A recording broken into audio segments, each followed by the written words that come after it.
most amazing young men that I've ever been around. Let's go. Police Officer John Delara.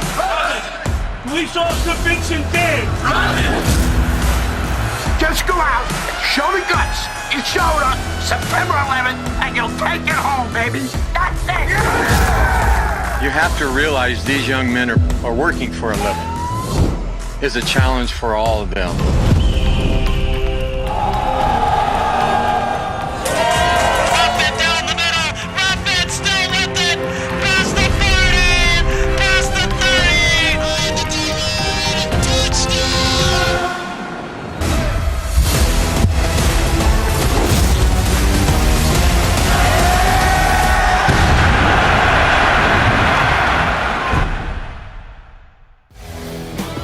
Welcome live to the Fun City Bowl at Mitchell Field here in Uniondale, Long Island, New York.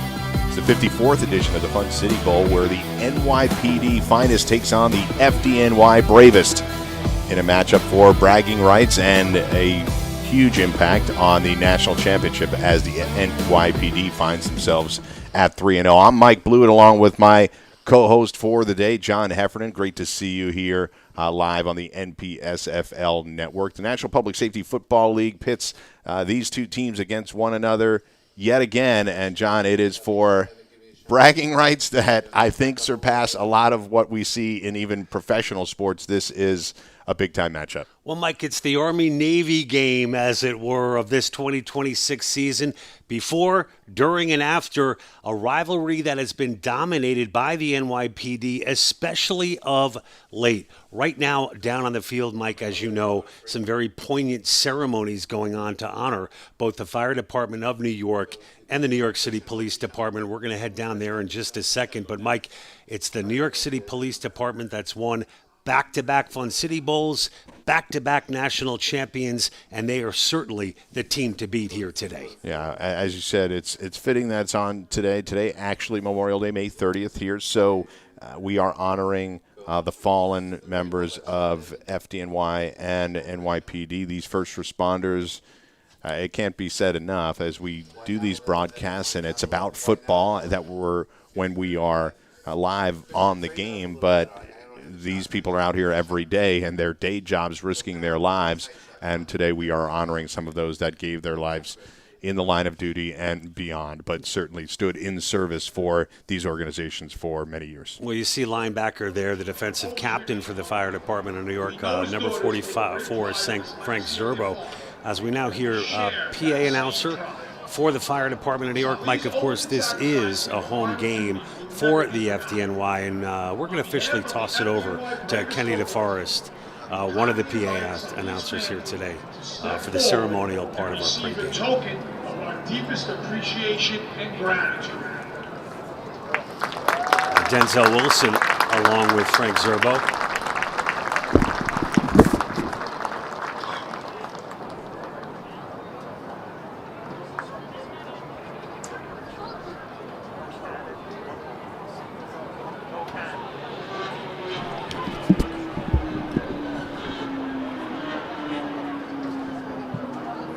Denzel Wilson, Mike, along with Zerbo, as we mentioned. Yeah, a hugely impactful player. Zerbo's a longtime member of the FDNY Bravest team and one of the team, as you said, those team captains, impactful on the field and off. Next, the FDNY Bravest football team is proud to honor Lieutenant Gary Howard, who served in Engine 28 as a firefighter and Rescue 2 as a lieutenant. We are honored to be joined by his wife, Jane, his sons, Brian and Eric, and Eric's wife, Olivia, and daughter, Josie, as well as his extended family and friends. Before starting his career with the FDNY, Gary served in the U.S. Navy, where he began his life of service. Appointed to the Fire Department in 1970, he would go on to fight fires in the toughest years the department has ever faced. Gary responded to the attacks of 9/11 and spent months at the Trade Center assisting in the search and recovery efforts. His tireless work at Ground Zero would later force him to battle a World Trade Center-related illness, which would ultimately cause his passing. Gary was a devoted husband and father. His son Eric once said, "I lost my dad and I lost my best friend." Gary was a best friend to all who knew him. He played for the Bravest team from 1974 to 1979 in the defensive back. After his playing days, he remained a loyal alumni, along with his brother Bruce and fellow teammate Kenny Ruane. He will never be forgotten. On behalf of the FDNY Bravest football team, we kindly invite Gary's family to step forward and receive a token of our deepest appreciation and gratitude. Again, that was Lieutenant Gary Howard.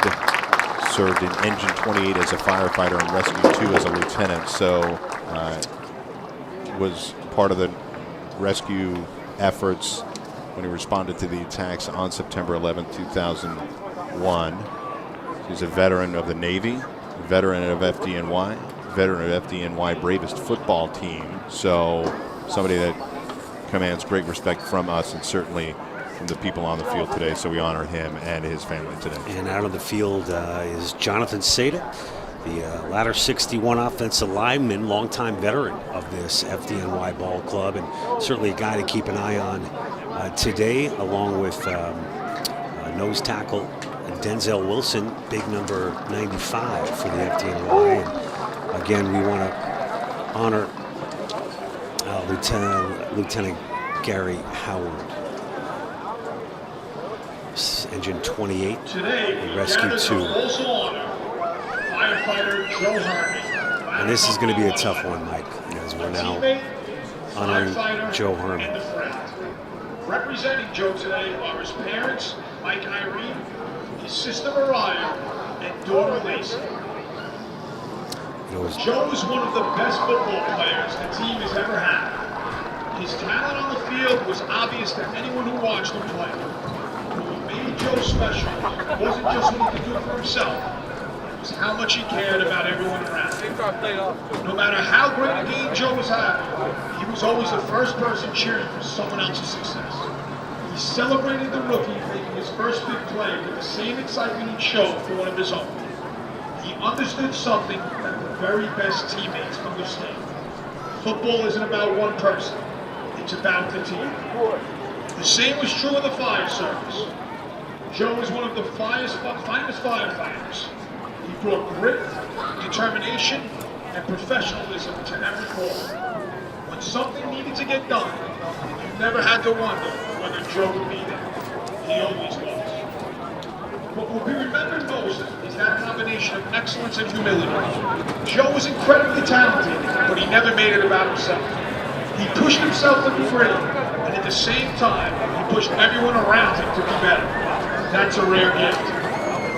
We lost Joe far too soon, and the hole he left behind can never truly be filled. But his example remains with us. Every time a teammate encourages another player, every time a firefighter refuses to quit when the job gets tough, every time someone chooses the team over themselves, a part of Joe's legacy lives on.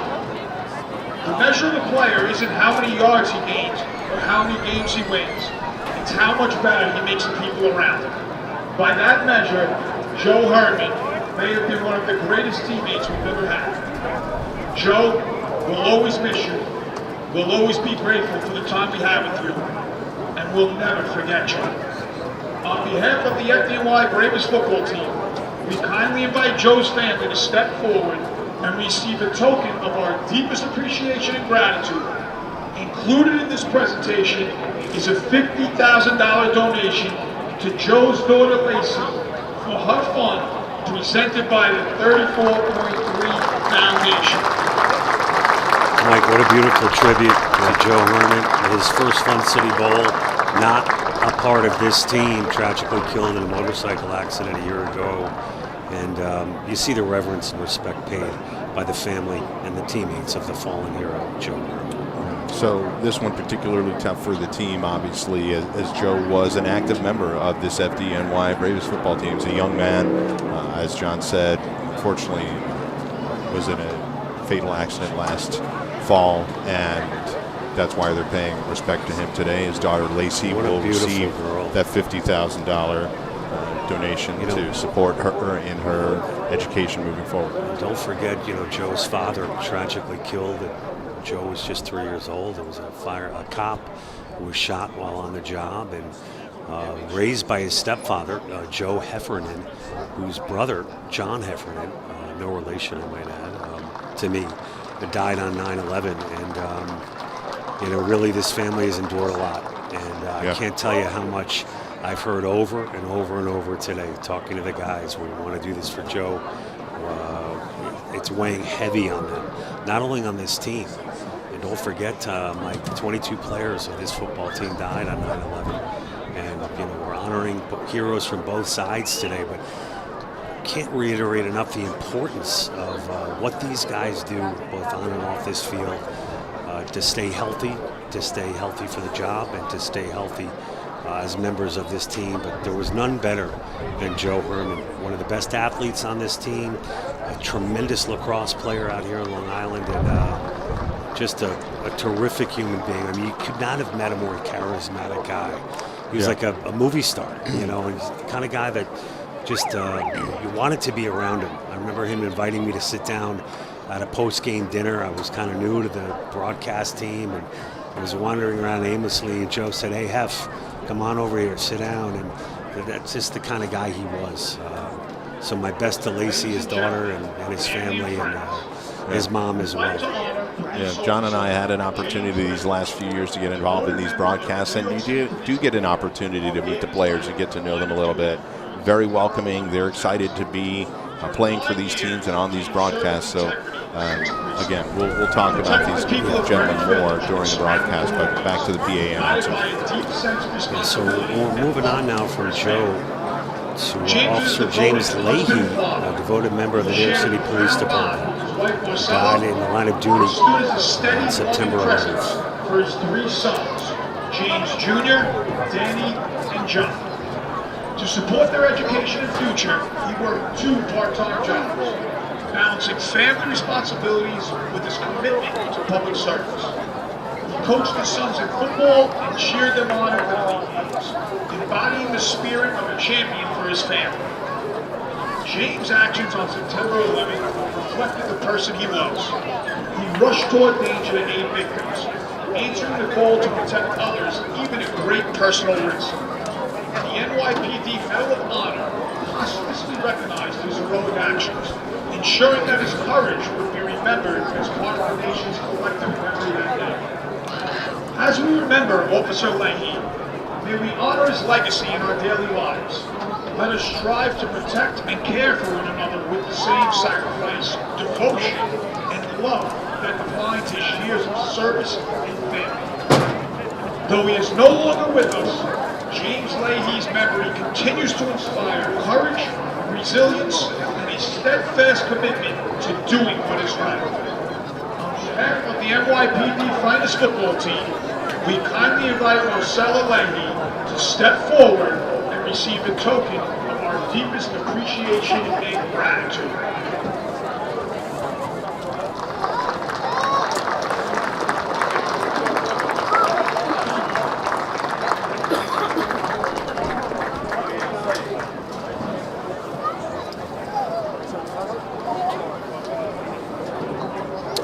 Moving on now to honor Officer Moira Reddy Smith, member of the New York City Police Department, who died in line of duty on September 11th from the 13th Precinct.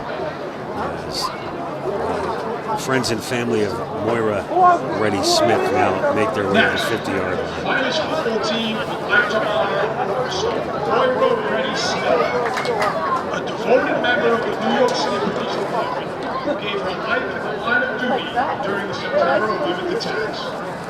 A 13-year veteran assigned to the 13th precinct, Moira was among the first to respond when the terror began, courageously aiding others as chaos erupted around her. Moira's bravery and selflessness was evident from the first moments of the tragedy. She was the first officer to report the terrorist attack after witnessing the plane strike attack, placing the safety of others above her own. In the hours that followed, she continued to work to evacuate and rescue civilians, embodying the very best of the profession she wore so proud. Her family was at the heart of her strength. Moira was a loving wife and devoted mother to her 2-year-old daughter, a source of joy and purpose that guided her every action. Beyond the badge, she carried warmth, compassion, and a steadfast commitment to those she served and protected. Moira's legacy has been honored by awards and recognitions that reflect her impact.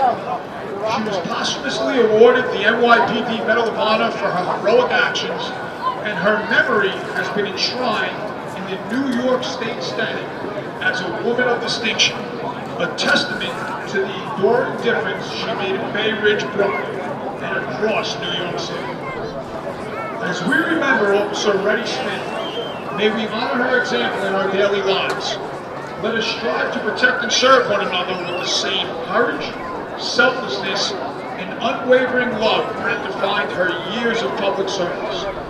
Though she is no longer with us, her legacy continues to inspire, reminding us of the extraordinary sacrifices made by those who wear the badge.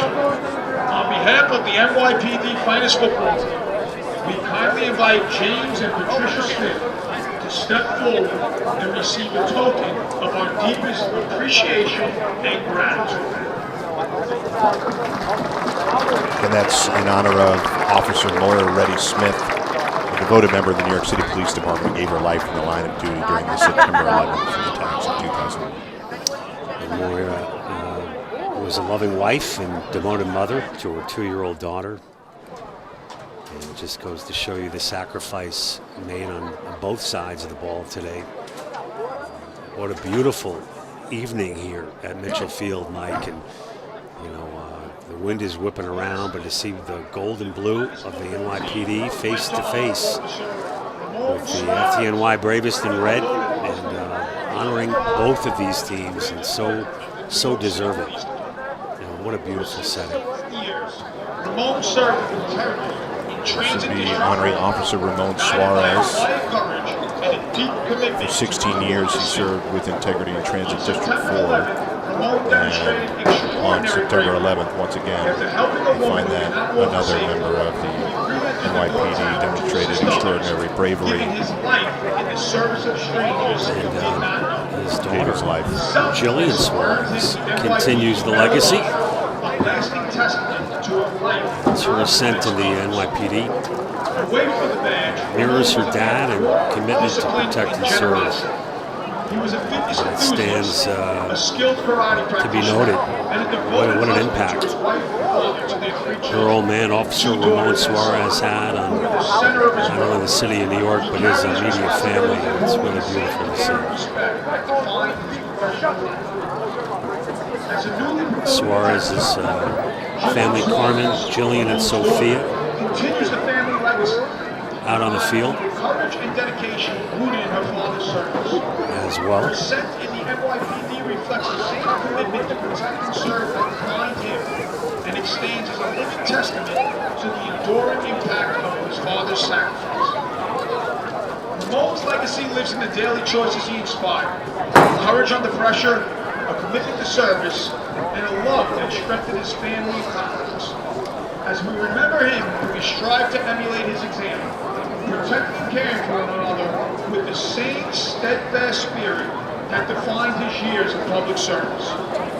On behalf of the NYPD Finest Football Team, we kindly invite Carmen, Jillian, and Sophia to step forward and receive a token of our deepest appreciation and gratitude. Great tributes to a number of first responders, paramedic Salir Abdur-Rahman, to Lieutenant Gary Howard, to Joe Herman, to James Leahy, Moira Reddy Smith, and finally Ramon Suarez, all honored tonight. Mike, I don't know if you can hear the choppers. The choppers are on their way for our annual flyover. Hear them in the distance. They'll be here shortly. Let us observe a moment of silence for all first responders across the city and across the country, in honor of those who made the ultimate sacrifice and given their lives in a line of duty. To fallen are not forgotten. We also pause in honor of those who continue to serve. Your commitment inspires us all.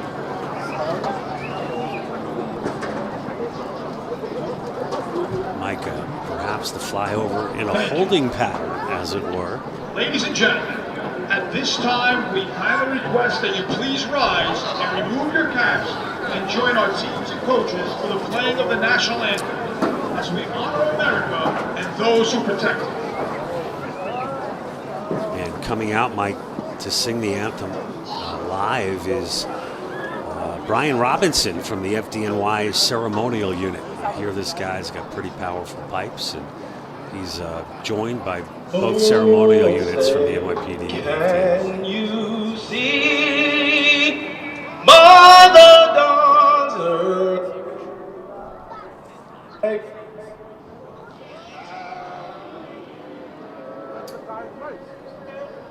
at the twilight's last gleam, whose broad stripes and bright stars through the perilous fight for the ramparts we watched were so gallantly streamed, and the rocket's red glare among the bursting in air gave proof through the night that our flag was still there. Made of the sad star-spangled banner yet wave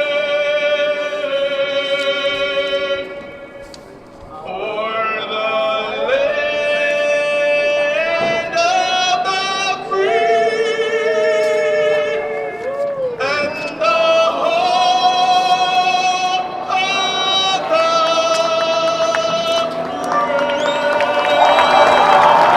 There's your flyover, John. There it is! Folks, we are almost ready to go! Well timed. Great job by Brian Robinson there. Tremendous rendition of the national anthem. He was terrific. Couple hiccups with the audio, but he muscled through. He's a pro. He's a pro's pro. We never encounter any kind of productions issues with T&D Productions here. Again, Fun City Bowl, 54th edition. It's time for some football. We're going to toss the coin here shortly, but before we do that, let's talk about some of the keys to the game and the players that are going to drive the potential victory for FDNY and NYPD. We're going to start it out with the star of last year's Fun City Bowl and National Championship game. That's Justin Felder. He's number 5, the running back for NYPD finest. And John, as you can see there, his quote, "This is more than a football league. It's a brotherhood built on discipline, teamwork, and pride in serving our communities." The reality for NYPD is this guy drives the offense. He is a tremendous running back. Their offensive line is pretty dominant, has been for the last couple of seasons, and Felder reaps the most benefits from that big offensive line. If Felder is the Lightning, the Thunder definitely will Woodley, one of the best 1-2 running back combinations in the National Public Safety Football League. And Felder, the reigning national champion and MVP, certainly a player to watch offensively. Yeah, you'll see on the other side of the ball. Sorry about that, John. On the other side of the ball, Mustafa Young, number 32, a NYP defensive back. He's a sergeant at NYPD, which is a family tradition. His mom, his dad, his siblings have all been sergeants, so he carries the torch off the field as a sergeant, but today he said if it weren't for this team, I probably would not be on the job. It afforded him the opportunity to contribute to the sport he loves and still plays at a high level. You'll see it. He makes big-time plays in the defensive backfield. He's number 32, defensive back Mustafa Young. Mark Ricketts was telling me his counterpart at strong safety. I've learned the most from Mustafa Young. I'm telling you, these guys work together and have created a very, very deadly secondary for the Finest. We'll ping pong back and forth here a little bit between these two teams and highlight a couple of guys on FDNY Bravest. We started out on the offensive side of the ball. That's Frank Nacarado, number 75. He's the offensive tackle for FDNY. He said playing football again in a league as unique as this is indescribable. The honor to play the position once held by Bronco Pearsall and the pride to play with this family we call a team. I think you'll see that's a recurring theme throughout this broadcast with these teams. It's very much a family enterprise. They feel like brothers on the job and on this field. It's also a revamped offensive line, Mike Blewett, something to keep an eye on, not as patchwork as it was in 2025, and also keep an eye on Danny Oliver, the center for the Fire Department of New York. Another veteran for the Bravest is Khalifa Forbes, number 7. He's a defensive back, another big-time playmaker, much like Mustafa Young on the FDNY side. We have Khalifa Forbes on the FDNY Bravest to still be able to compete at a high level against dudes who have either pro or major collegiate experience is amazing. Number 7, Khalifa Forbes, you'll see him make plays all throughout this broadcast. As you will the captains of this FDNY team as they make their way to the opening coin toss to determine who will kick and who will receive, and it's good to see the sportsmanship there displayed by both sides, Mike. Yeah, it might be the last time they dap up until the end of the game, but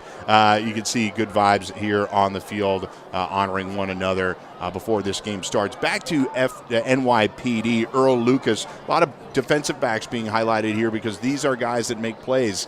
The reality is these passing games can be lethal at times, but with all of this talent in the defensive backfields, you'll see that the quarterbacks have their work cut out for them. And Earl Lucas, number 16, a veteran of this NYPD Finest football team. He's somebody that we've seen regularly make interceptions and make big-time plays in the defensive backfield. Well, Mike, defense wins championships, and some say this is the best defense in all of the National Public Safety Football League.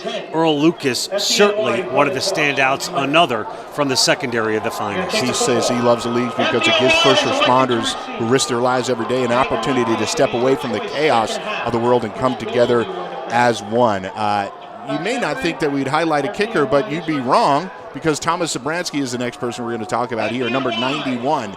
He handles all kicking duties throughout the game. You'll see him do some kickoffs and some field goal, make some field goal and extra point attempts, but his punting is really what is a huge weapon on a field like this. You can see him boom 50, 60, 70-yard punts we've seen in these games. Now, it is extremely windy in the area all day today. I don't see it being terrible at the moment, but you'll see the flags throughout the night, and it could be a challenge. So if you are with the wind, you'll see it may be an opportunity for those teams to use the kicker. Mike, FDNY is elected to receive. We'll be back with the opening kickoff right after this. We are NYPD officers, members of the community. We are a step ahead. We are first responders, protectors, and mentors. We are NYPD officers. Join us with over 300 specialized units and lucrative advancement opportunities. Be the change. Join the NYPD now. Visit nypdrecruit.com to learn more. All right, getting ready for the opening kickoff. John, you have one very important note regarding starting quarterback today. Yeah, it's some breaking news, folks. The starters for the FDNY under center, John Conklin and Peter Calabrese, both out for today's game. Getting his first career start in his third season for the Fire Department of New York will be Victor Torres out of the Boogie Down Bronx, New York. This is a kid who went to Truman High School. More on him a little bit later. But it is the NYPD set to kick and our 2026 Fun City Bowl between the Bravest and the Finest. Nearly underway, Mike. I'm excited for this one, baby. Yeah, excited for kickoff. We just talked about Zabransky. He's handling the kickoff duties.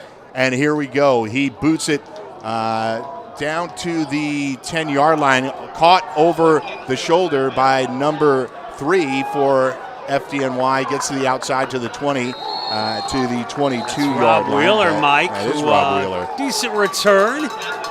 Decent field position. And, hey, Mike, I could not be more excited to see number 16, Victor Torres, 6'2", 207 out of ladder 47 for the fire department. A man of deep faith, unflappable, kind of in the Eli Manning mold, according to offensive coordinator Vinny Sheeta. This kid, Torres, is calm, cool, and collected. And we will see with the wind. I think both teams, Mike, it's fair to say, got to establish the run early to open up receivers like Waterman for the fire department of New York, Eric Flowers, Cam Peake, Ortega as well. Cam Peake, the FDNY head coach, says the Fun City Bowl has been a 50-plus year rivalry. Every year our goal is to beat the Cops regardless of anything else. And here they go, like you said, Torres in shotgun formation. And that's a quick handoff up the middle to, let's see who that was. That looked like, gotta see, couldn't catch the number on that one, John. Not sure if you caught it on the handoff there. Coming off the field is Kasim Thomas, who will be getting quite a few looks today. Kasim Thomas, 100% healthy for the first time this year. And Mike, arguably one of the fastest guys on both the FDNY and the NYPD. I'm looking forward to see what Kasim can bring today. He's a key component to this offense today for the fire department. Okay, we got Evan Flowers. Is that Evan Flowers in shotgun? Running kind of a wildcat there. A little wildcat, Mike. There we go. And Flowers across the 50-yard line, cuts back to the 45. A huge gain right there. 25 or more for Flowers out of the wildcat formation. So with both quarterbacks out for the day, it looks like they're going to mix things up. So a little bit Torres, a little bit of wildcat formation. Good catch there, Mike. Sneaking in under center, Eric Flowers, one of the best athletes on this fire department team. We're used to see him returning kicks and lining up as a wide receiver, but look at him go. Number 2, cut back there, whoop! And he gets to the 45-yard line. And what a way to make a statement for the fire department here in the early going. All right, Torres back in. Shotgun formation standing on his own 50. And that's a handoff to Kasim Thomas. He gets up off the left side for about a gain of 3. It'll make it 2nd and 7 from the 42. So already in NYPD territory are the Bravest with that big run by Evan Flowers. We'll see how much they continue to mix it up. Yeah, they are mixing it up. So Kasim Thomas off the field once again. They're rotating offensive playmakers early and often on this first series. Well, Trevor Elam, the other running back for the fire department, 150 yards rushing in that win versus corrections earlier this year. Not 100% today, so it's key for Kasim Thomas to establish some yards early. Eric Ortega in the backfield with Torres. Torres back to pass for the first time. Ooh. A big hit over the middle. Evan Flowers does come down with the ball, but a huge hit there by NYPD. Gain of about 3 on the play. It'll make it 3rd and 5. So big down here coming up. It's probably 4 down territory, although it should be noted, Francis Cole, the kicker for FDNY, can bomb it. We talked about Mark Ricketts pregame. What a hit and way to set the tone for the defense of the NYPD. Ricketts hurt all last year, chomping at the bit to get back into this one. And Mark Ricketts making his presence felt for that strong NYPD defense. All right, here we go. Torres once again in shotgun formation. That's a handoff to number 28, Trevor Elam. As you said, he's engine 155. So, we got a late hit there. Helmet ripped off. Number 52, Jonathan Ceda's helmet got ripped off, and he retaliated. And we've got...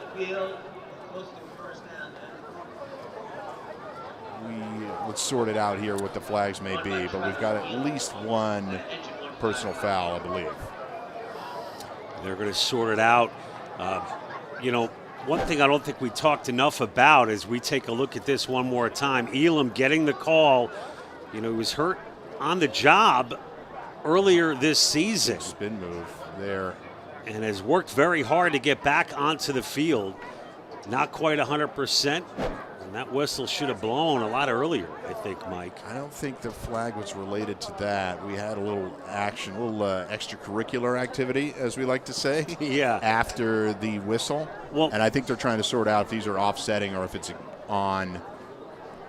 Yeah, it looks like NYPD coach Clive Harding is pointing over to the FDNY. And by the way, his quote going into this game, every year we have the same goals: beat the fire department and win the national championship. Did both of those last year. Clive Harding has been in the coaching game for 34 years. The longtime boys and girls high school head football coach, 7 winning seasons, and he's undefeated in this Fun City Bowl here in its 3rd season.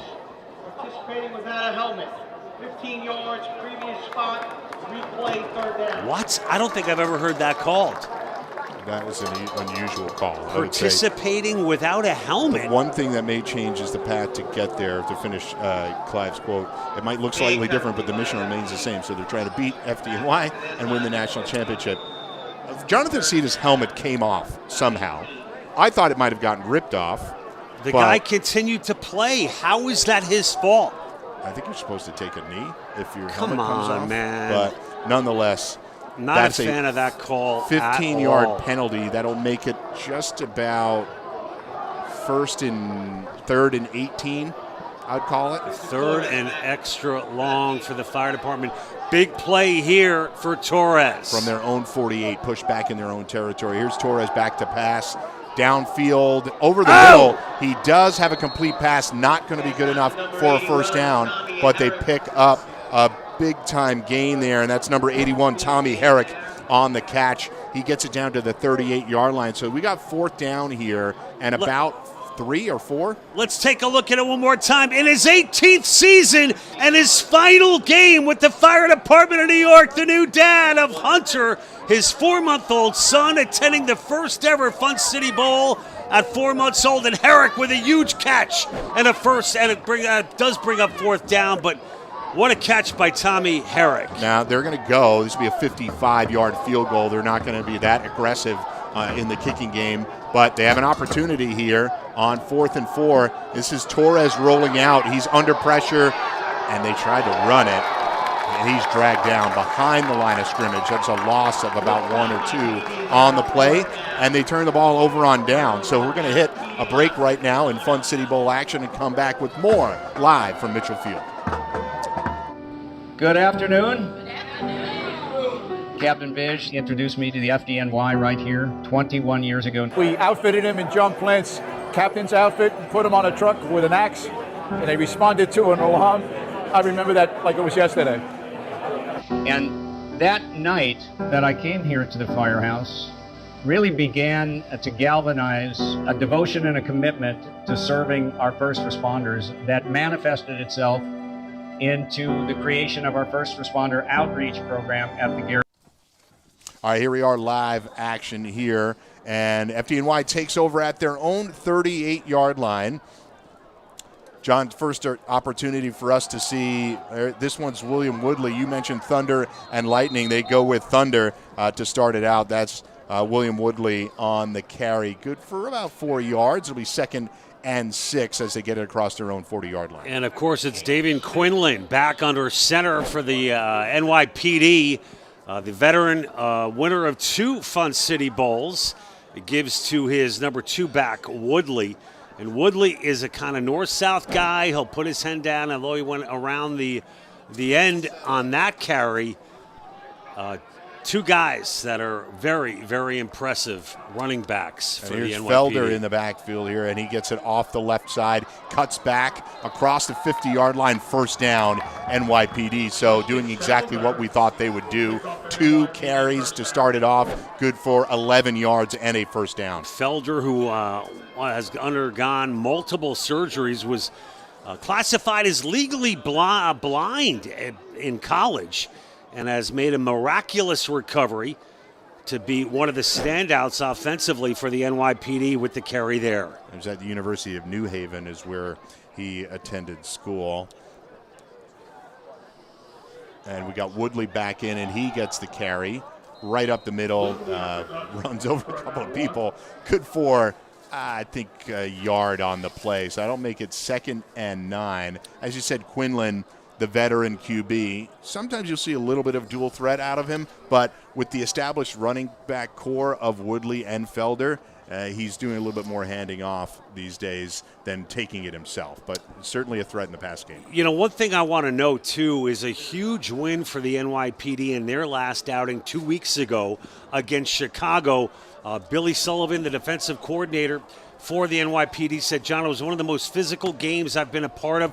And with that close win for the NYPD, you wonder how that's going to carry over here today in their favor.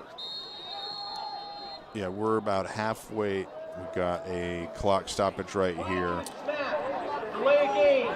Offense. Ooh. 5 yards, previous spot. Replay, 2nd down. All right, we've got to delay a game, so it takes it from 2nd and 9 to 2nd and 14.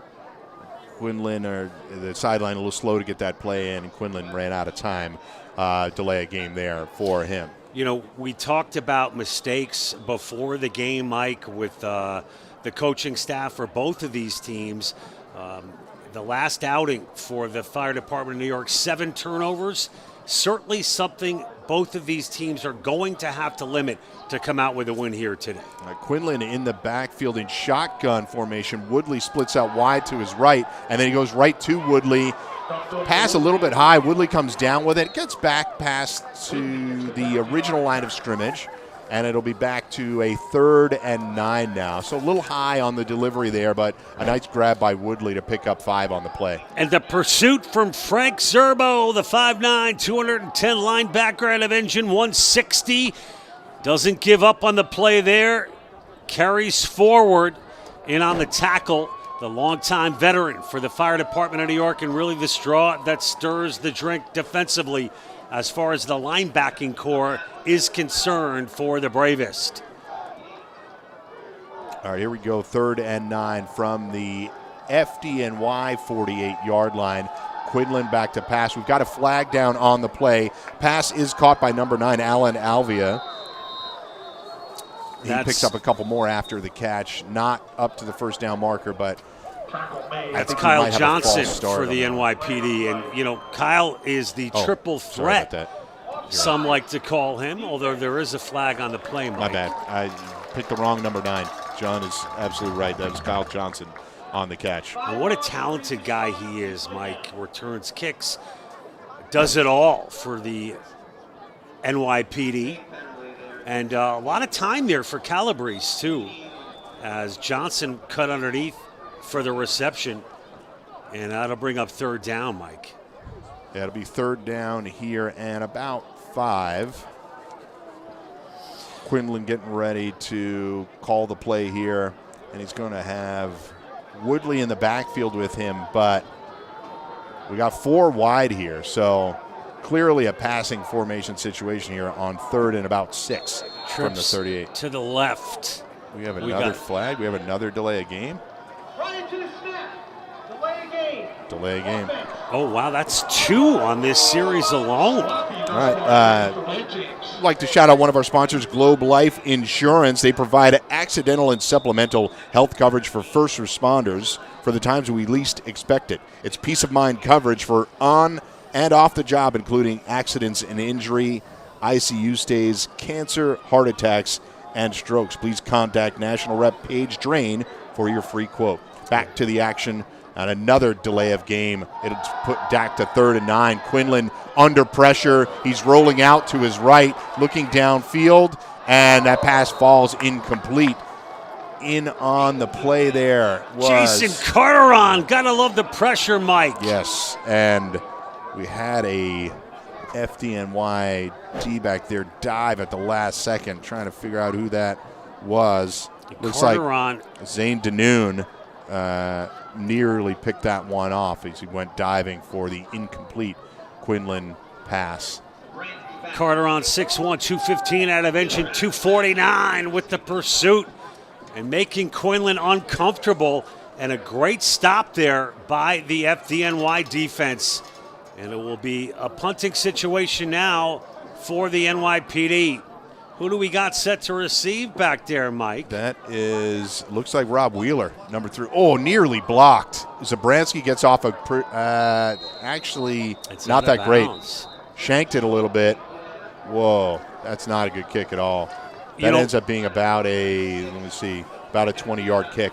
We're going to hit a break right here, come back with more of 54th edition of the Fun City Bowl here at Mitchell Field.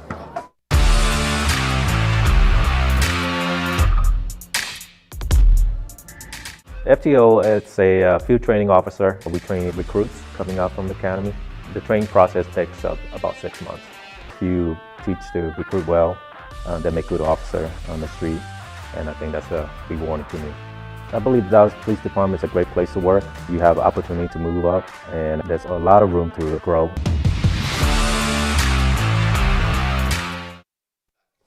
All right, we're back here at Mitchell Field, live in Long Island, Uniondale, New York, right next to Hofstra University here in Nassau County.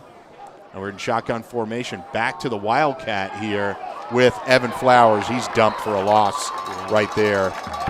Big time loss, big play there. Mike, Evan might have fooled everybody the first time, but not this time, as the NYPD, after that low snap, made amazing penetration, led by big number 70, Matt Weiss, the defensive lineman. And number 3, Kendall Clark, in on the tackle as well. You'll hear those names, Weiss and Clark, throughout the broadcast. Big time defensive stoppers. Kendall Clark screamed to me before the game, "Hey, Hef, you be calling my name a lot today." And that's Clark one. making his presence felt right there. That's one. What a way to go, Kendall. All right, so Torres in here, shotgun formation.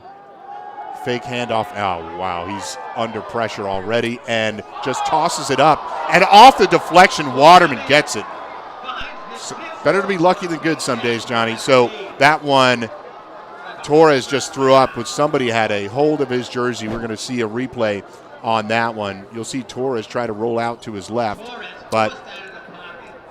And, Mike, Torres not necessarily a mobile quarterback. He'll be the first to admit it. A handful of jersey there upset Torres a little bit, but as you said, rather be lucky than good. Coming down with it, number 83, Waterman, the favorite target of Victor Torres, according to Vinny Sheeta. And we just saw that connection there. Daniel Effinger was in on the pressure on Torres. The tip by Flowers right to Waterman, and good for a first down, an unconventional first down. We have a stop in the action here. Is that a timeout? It is a timeout indeed. Okay. We'll keep it right here. Yeah, we'll keep it right here. You wanted to talk a little bit about the physicality of this game. It's obviously a very important game in NPSFL standings, as NYPD is 3-0 and trying to advance to the national championship. Absolutely. Let's go back to the play, Mike. 3-0 NYPD versus the 2-2 FDNY. Fun City Bowl bragging lights on the line. All right, handoff right there. Stopped right at the line of scrimmage. It's number 18 again, Kasim Thomas. He'll be the guy that is toting the rock quite a bit today out of the backfield. And again, Matt Weiss in on the tackle for the NYPD.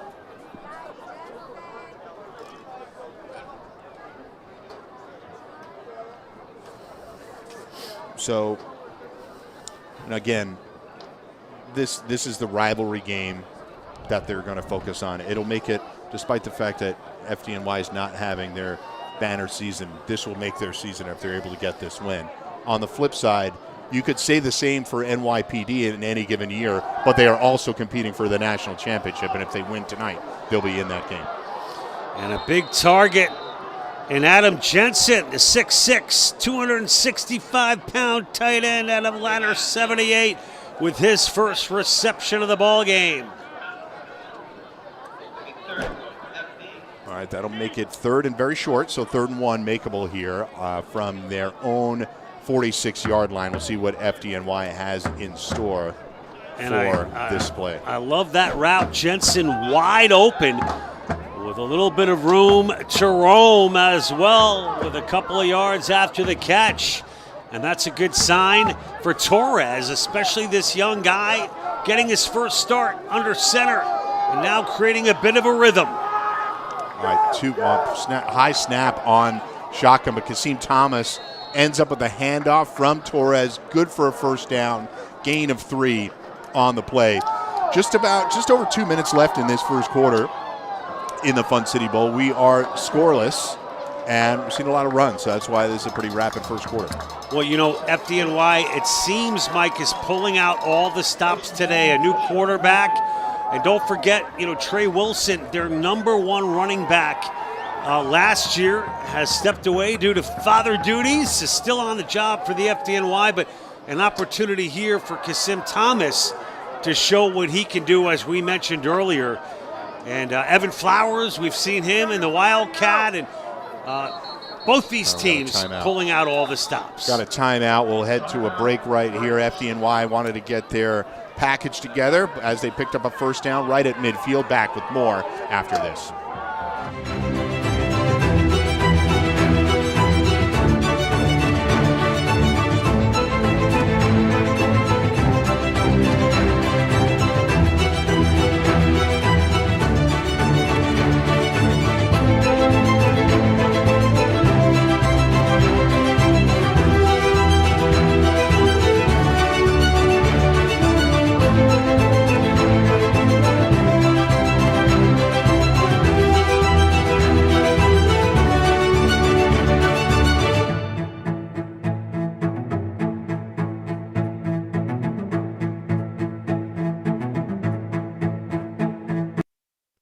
All right, FDNY coming back onto the field to run this play. But some keys to the game here. You see Cam Peake, the head coach, they're going to try to stop the run. Clearly a key anytime you're playing against NYPD. Establish their own run game. You mentioned no Trey Wilson, who was a cog in their offense last year.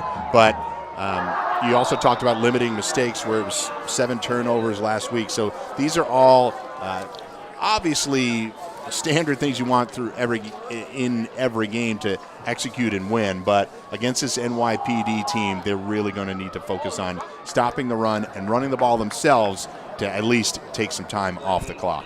And then you see what Kasim Thomas is all about there, Mike.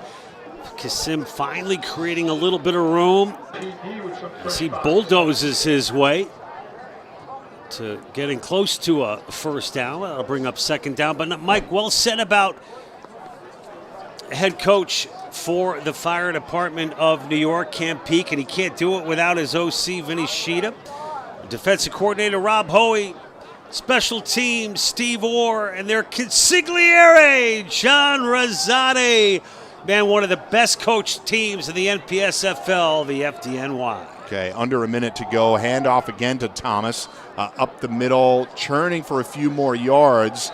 And he's going to get close to a first down. It looks like it'll come up just short. It'll be third and about 1 or 2. We're in the final minute of the quarter, but we just want to get in these NYPD. Clive Harding's coaches to the game. Keys to victory presented by Bolivar's Restorations. Great defense. They want to make sure that they are establishing getting off the field on defense, establishing their own run game. We've talked about it quite a bit already, how good Felder and Woodley are. And mistake-free special teams. So, unfortunately for them, a little bit of a shank punt on Zabransky's first opportunity. And we'll see if he can play clean the rest of the way. This will be the last play of the first quarter, most likely with just about 10 seconds to go in the first quarter. We got Evan Flowers in motion, right to left, but it's another handoff here. That one to Trevor Elam, who does get the first down across the 40 as the first quarter comes to a close. We are scoreless in the 54th edition of the Fun City Bowl. Mike Blewett, John Heffernan, happy to bring this broadcast to you on the NPSFL network. We'll take a break in the action, come back with more live from Mitchell Field. So we're not looking for a specific body type. We're definitely not looking for a specific character trait.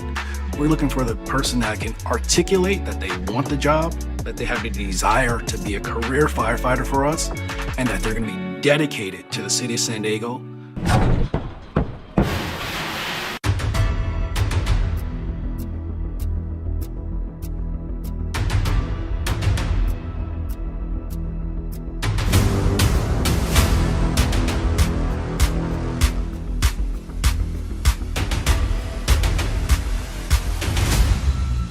motivates me to be a better firefighter and to be a better person serving the community of San Diego.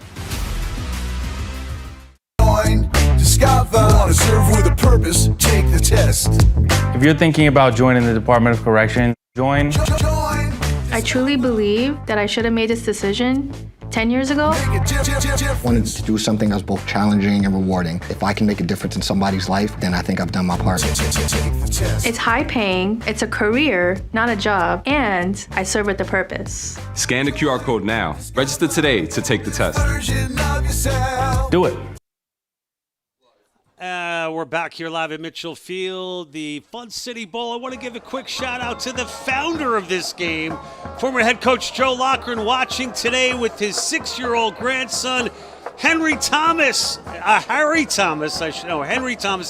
some babysitting. Sorry about that flub there, Joe Loughran. Let's go back to the field. There we go. It is first down. And once again, we are going Wildcat formation. Flowers fakes the pass, but runs it back up the middle. Good for a gain of 2. Up to the 38-yard line. He faked the pass over to Rob Wheeler there on his left side. But we'll see if Torres comes back out as they are switching rapidly between Wildcat formation and shotgun formation with Torres, and Torres back out on the field. And, Mike, we can't have 54 years without Pudgy Walsh and without Joe Loughran, who created this game 54 years ago, talking over a couple of drinks at the Mariners Inn in Brooklyn. And all these years later, this tradition continues. So I want to give a lot of love to Joe Loughran, the former head coach for the New York City Police Department. All right, here's Torres in shotgun formation. He is back to pass. Pump fakes and then tries to get rid of it. And he's hit as he throws, and it's underthrown and picked off. Excuse me, number 43, Christopher Dinko. He plays a little bit of wide receiver and defensive back, but number 43 on the pick, and it's really caused by the hit as Torres released it. See who got to him on that play. You know, Torres with plenty of time, Mike. Yeah, that's Daniel Effinger again. And just underthrown. Nice, really nice catch there by Dinko.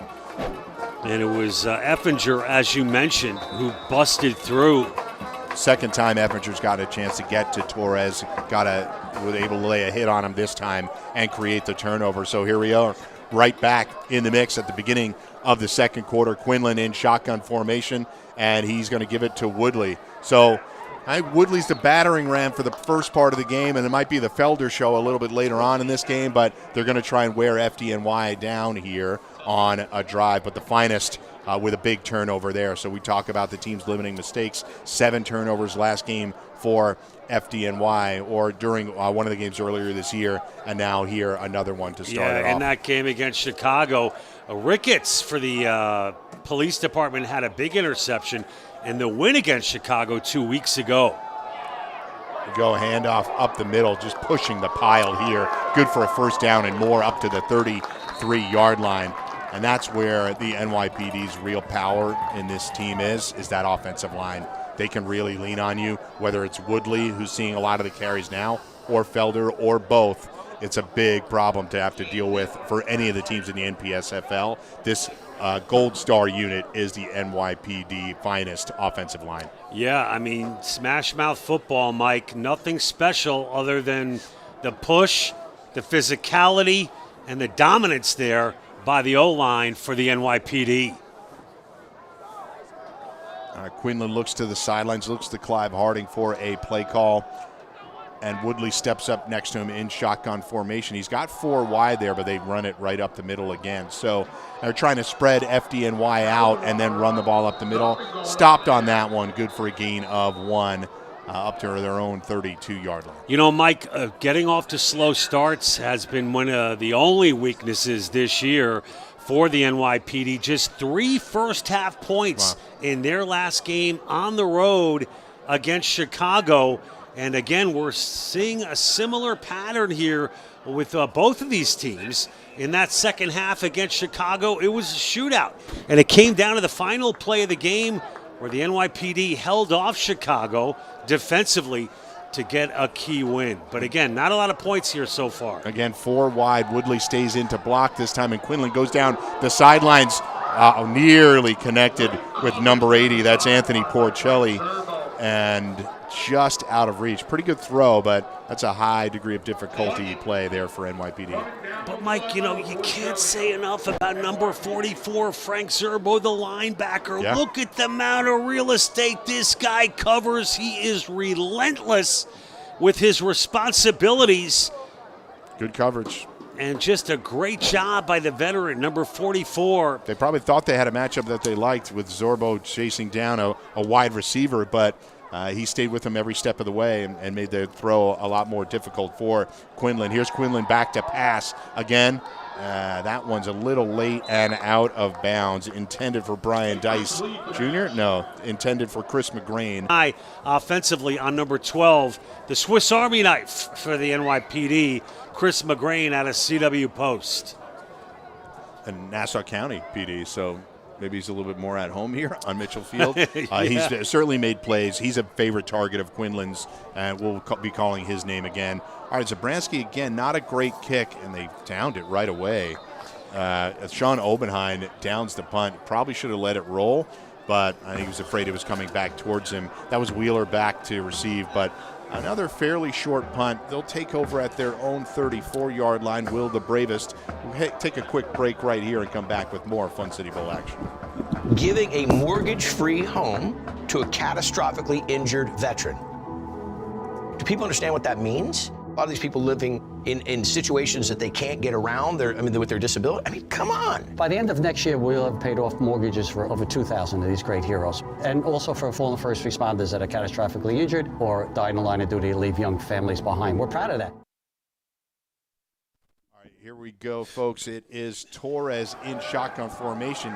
He pitches it out wide to number 4, Eric Ortega. So utilizing some wide receivers in the backfield today. We've seen Flowers with the Wildcat formation. We've seen Rob Wheeler and Eric Ortega in the backfield at points today. So Kasim Thomas, not the only player back there, and they're going to utilize some speed maybe to try and make a play here and pick up some first downs. Again, we're scoreless. If I'm offensive coordinator Vinny Sheeta, how do you get Eric Flowers more involved in this game as far as the explosive nature of the veteran for the FDNY? We saw it in the first quarter. Can we see more of Eric Flowers? Something to generate a little more offense for the Bravest. All right, so in the back, we've got Torres again. There's the handoff. He gets that one to Elam, and nothing doing. Dropped for a loss. It'll be 3rd and 13 now for the Bravest. And in on the tackle there was Maurice Evans for the NYPD. And Clive Harding telling me, Mike Blewett, that defensive line is 8 deep. We are the deepest we have been defensively in years. And Billy Sullivan, the defensive coordinator, says this is one of the best defenses I've been a part of since I began coaching in 1984. Evans and Earl Lucas there to clean it up at the end. We mentioned him at the top of the broadcast as one of the key players to spotlight before the game. All right, here it is, back to pass. They take it conservative. They dump it off to Ortega, and that conservatism doesn't work there. Dumped for a loss. It's going to be 4th and about 16. So they tried a quick, a little extracurricular activity. If I were NYPD, I'd probably walk away from it. They just came up with a big stop, and they're going to get the ball right back. It's punting time for FDNY. But these guys need to show a little emotion, Mike. Something to get them kids started. And watch Mo Evans fly in here like a man possessed. Boom! Mo Evans has been all over the field for the NYPD. Made his last 2 plays on his own, did Evans. And we're going to have Francis Cole back here to kick. Francis Cole, very talented kicker, probably the most talented kicker in this league. He can bomb field goals. He handles kickoff duties when needed, and he punts as well. And you'll see him here get his first opportunity of the day.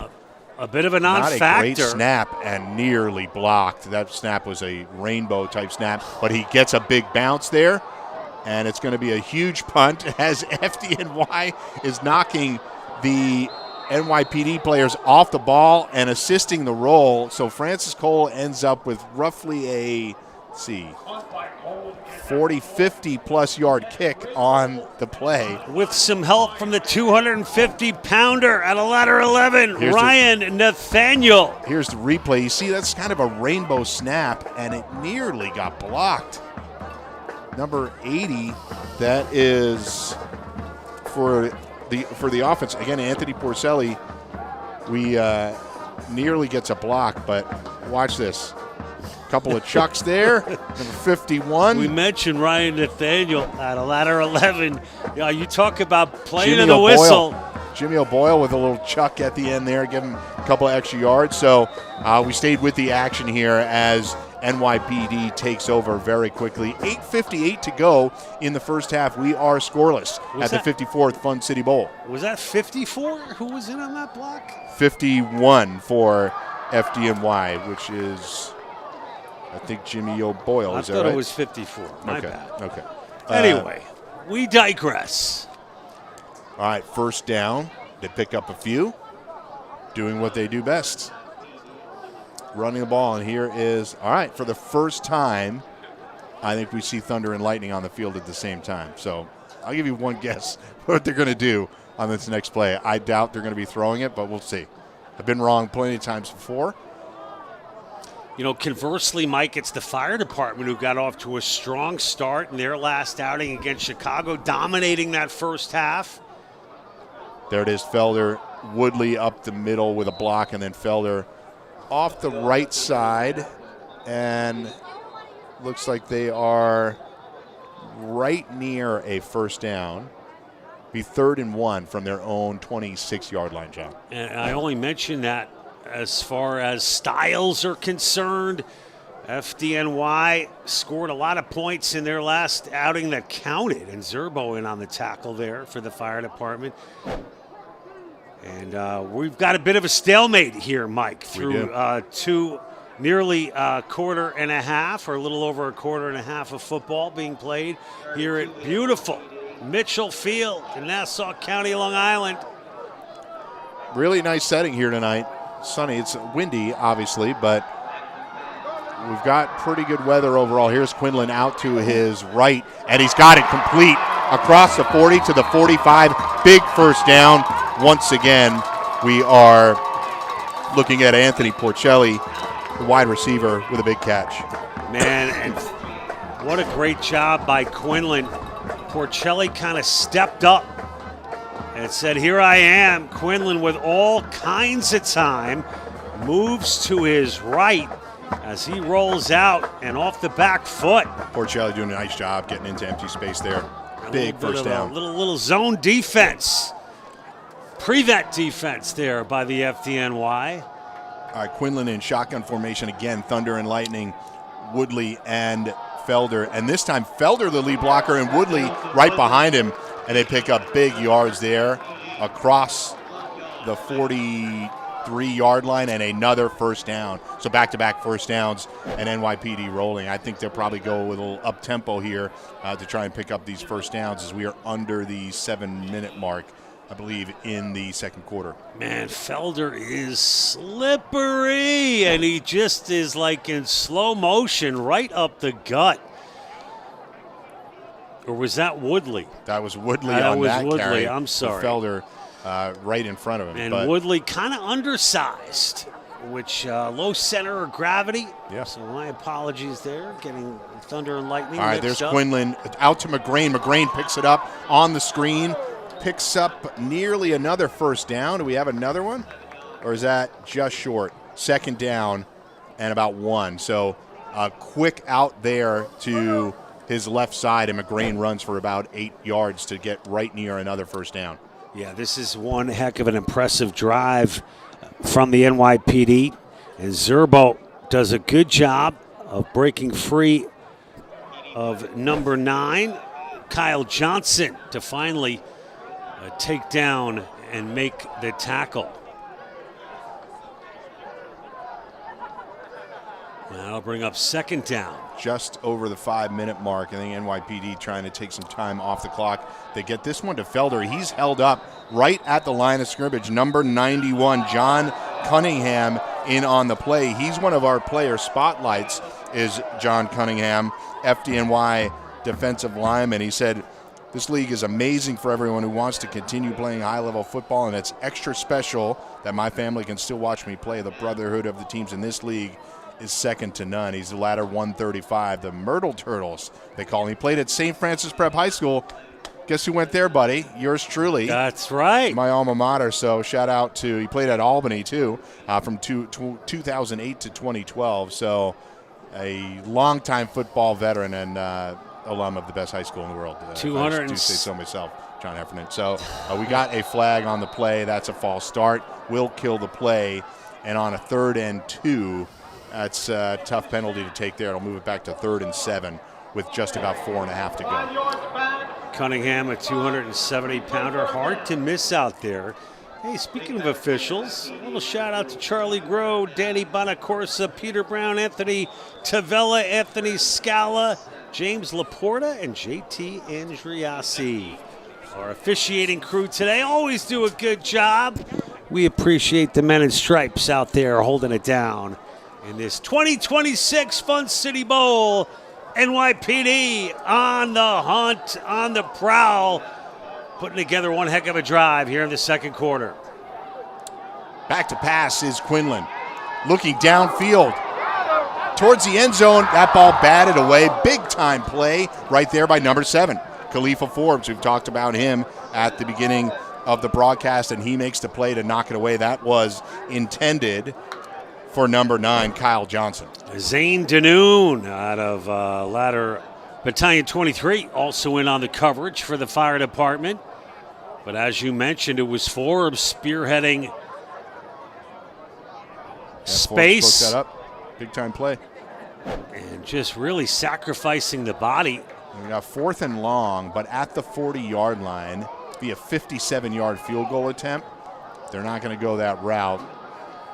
And they're going to try here on 4th and I'd call it a 7, John. So from the 40-yard line, here's Quinlan rolling out to his right. He's got Woodley as a blocker. He's under pressure. He's going to take it himself. He's down the sidelines. He's got the first down. Big time run by Quinlan as he heads out of bounds. And a conversation between Joe Ruggieri and Jimmy O'Boyle on the defense for the fire department of New York. They came so close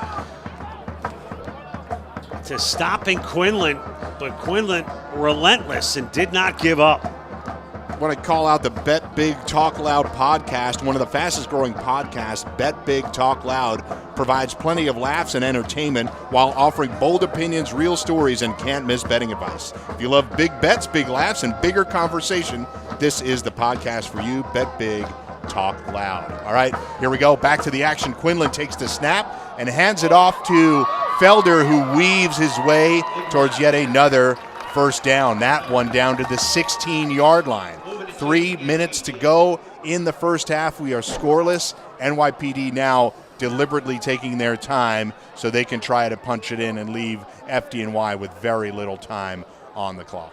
In the red zone, they are knocking on the door. The finest are going to talk it over. All right. Timeout on the field, and they are in great position, Mike. We're looking for the first points of this 2026 Fun City Bowl. We may have it on this drive for the finest. All right, we'll be back with more action live from Mitchell Field after this. I was a little boy in Jamaica. I saw a firefighter climb into a burning building, put out the fire, and I knew then that's what I wanted to do. My Pro B class was the first class after 9/11.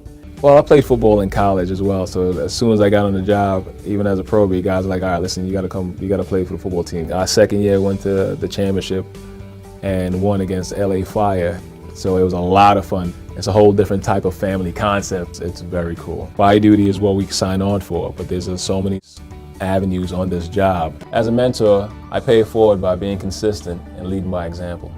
If you want to become a leader in the greatest fire department in the world, join the FDNY. It's hard work, but it's the best decision you'll ever make.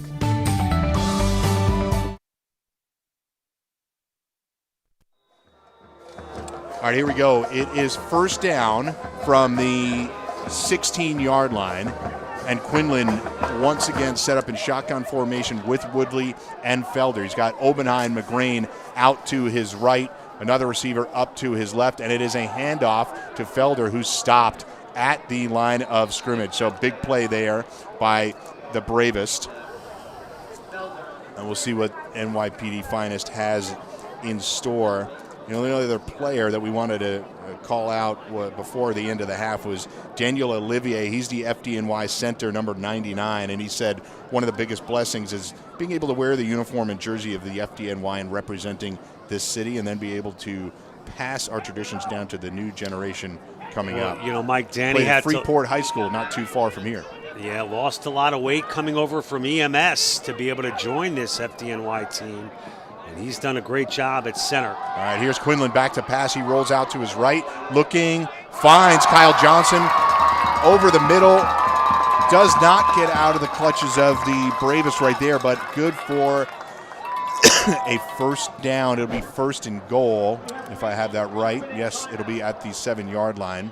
Another big catch for Kyle Johnson, and slowly but surely, the NYPD chipping away like chopping down a tree. It's first and goal after the reception from Johnson. We'll be back after the timeout on this field. If you're interested in becoming a deputy sheriff trainee, let me walk you through the process. The first step to our process is to complete an application on our website. You will receive an email with instructions on how to take our written exam online. If you are successful in your written exam, you will move on to the next step, which is the physical agility test. If you're successful in your written examination and your physical agility test, you'll move on to the second phase, which consists of a polygraph examination, a medical, and a psych evaluation. The last phase will be a deputy chief's oral interview where you get the opportunity to possibly receive a conditional job offer. Hi sir, how you doing?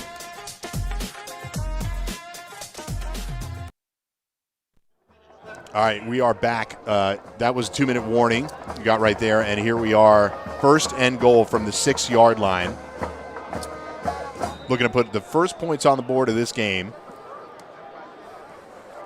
And NYPD starts it in, once again, a shotgun. Quinlan in shotgun formation. Woodley to his left. That's Chris McGrain coming right to left, and that's a keeper for Quinlan. And he punches it across the 5-yard line. Still on his feet. Still on his feet. My gosh, you talk about a battle in the trenches, and the D-line for the Bravest. They bend, but they don't break there.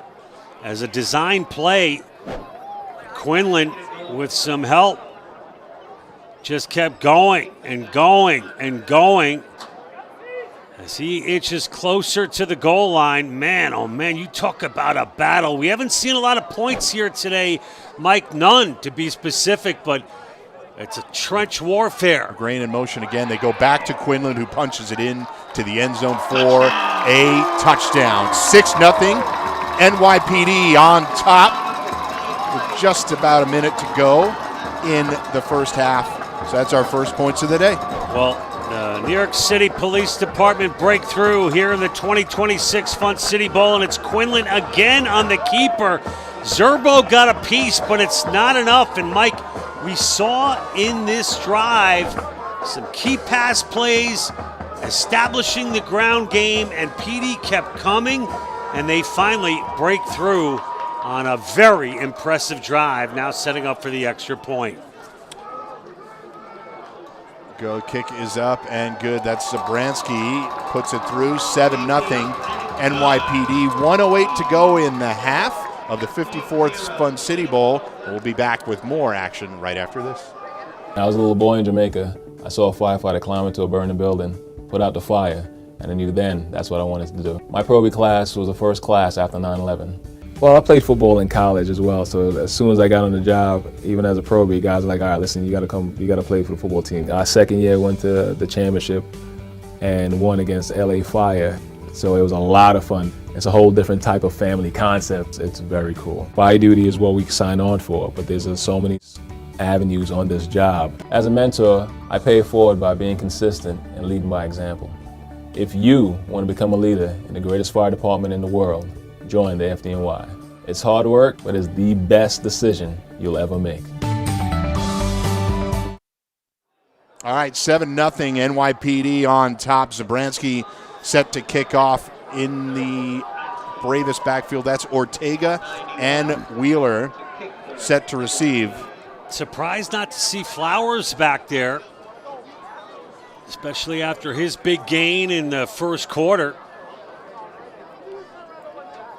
Not taking anything away from Wheeler or Ortega. It goes right to Wheeler. Wheeler's going to pick it up at his own 11-yard line. He's across the 20, gets to the 25, and brought down by number 49 of FDNY. That's Jaden Farrow on the tackle. First time we've called his name tonight, and it'll be the Bravest with just over a minute to go from their own 32-yard line. We'll see what they can put together. I got to try to get some points on the board here. Obviously, Francis Cole, a big-time weapon of a kicker. The wind sort of at their back, but I think the wind is kind of coming out the broadcast booth, John, so it can be tricky to deal with. Nice hesitation by Wheeler to set up pretty good field position, and let's see how FDN responds with 1:04 to go before the half.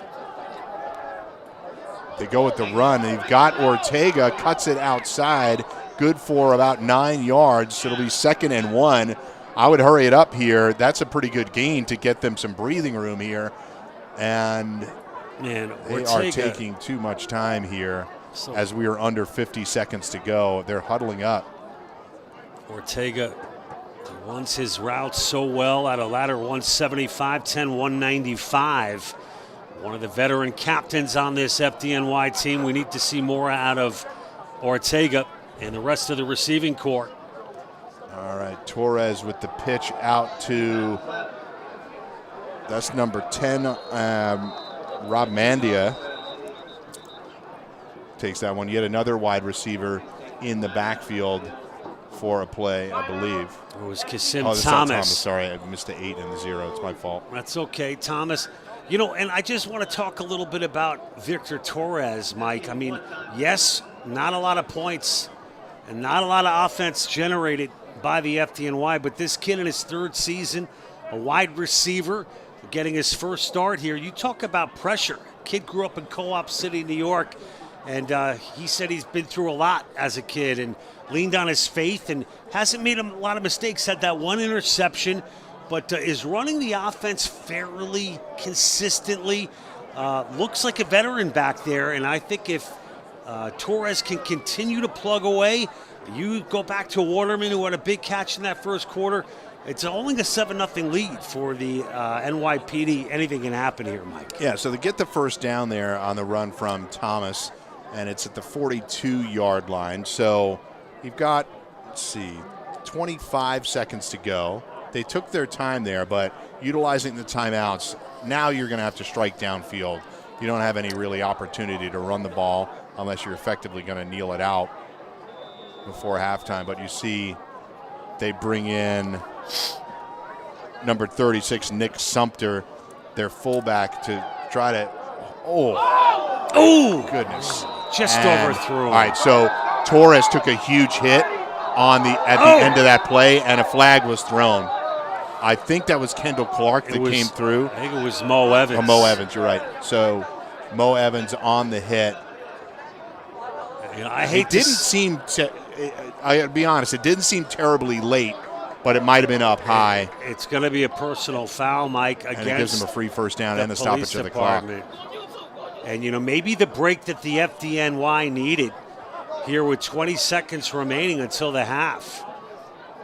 I don't know if we could take a look at that one more time. But Mo Evans, who has been terrific defensively for the police department, gets jammed up this time. And a big break for the fire department. All right, here we go. Here's the play again. So Torres was looking for Ortega downfield.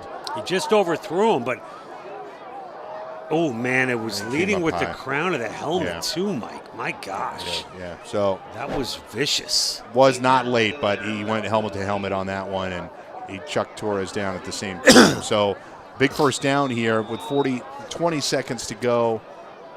Torres showing some toughness. Torres now the ball at their own at the NYPD 44-yard line. He goes downfield, nearly picked off. Is that Earl Lucas back there? Yeah, it is Earl Lucas patrolling the defensive backfield, overthrown, intended for Flowers, and Lucas nearly came up with a big interception. Well, Torres, with plenty of time, steps up in the pocket, almost like a Hail Mary, except this time throwing it into double coverage. That was intended for Evan Flowers. And with 14 seconds to go, it's second down for the fire department. So basically 2 plays left, John, right? And they're going down. They got to go downfield here. I don't know if they have a timeout. I believe they have one more to go. And here he is, Torres downfield to Waterman, out of bounds. So with 8 seconds to go. And good coverage there by Chris Dinko for the NYPD. And folks, coming up at halftime, we've got a very special guest, the new head of marketing and broadcasting for the National Public Safety Football League, Andy Singleton, going to give us his State of the Union on all things FDNY football and the National Public Safety Football League. So important for you guys to help support this league. These guys on both sides practice 2 times a week. They've got families, kids. They've got to perform, save lives, and all under the umbrella of the NPSFL. Andy Singleton coming up at halftime. All right, here we go. 8 seconds to go. Could be the last play of the half, and we have another flag. Are we delay a game? They snapped it.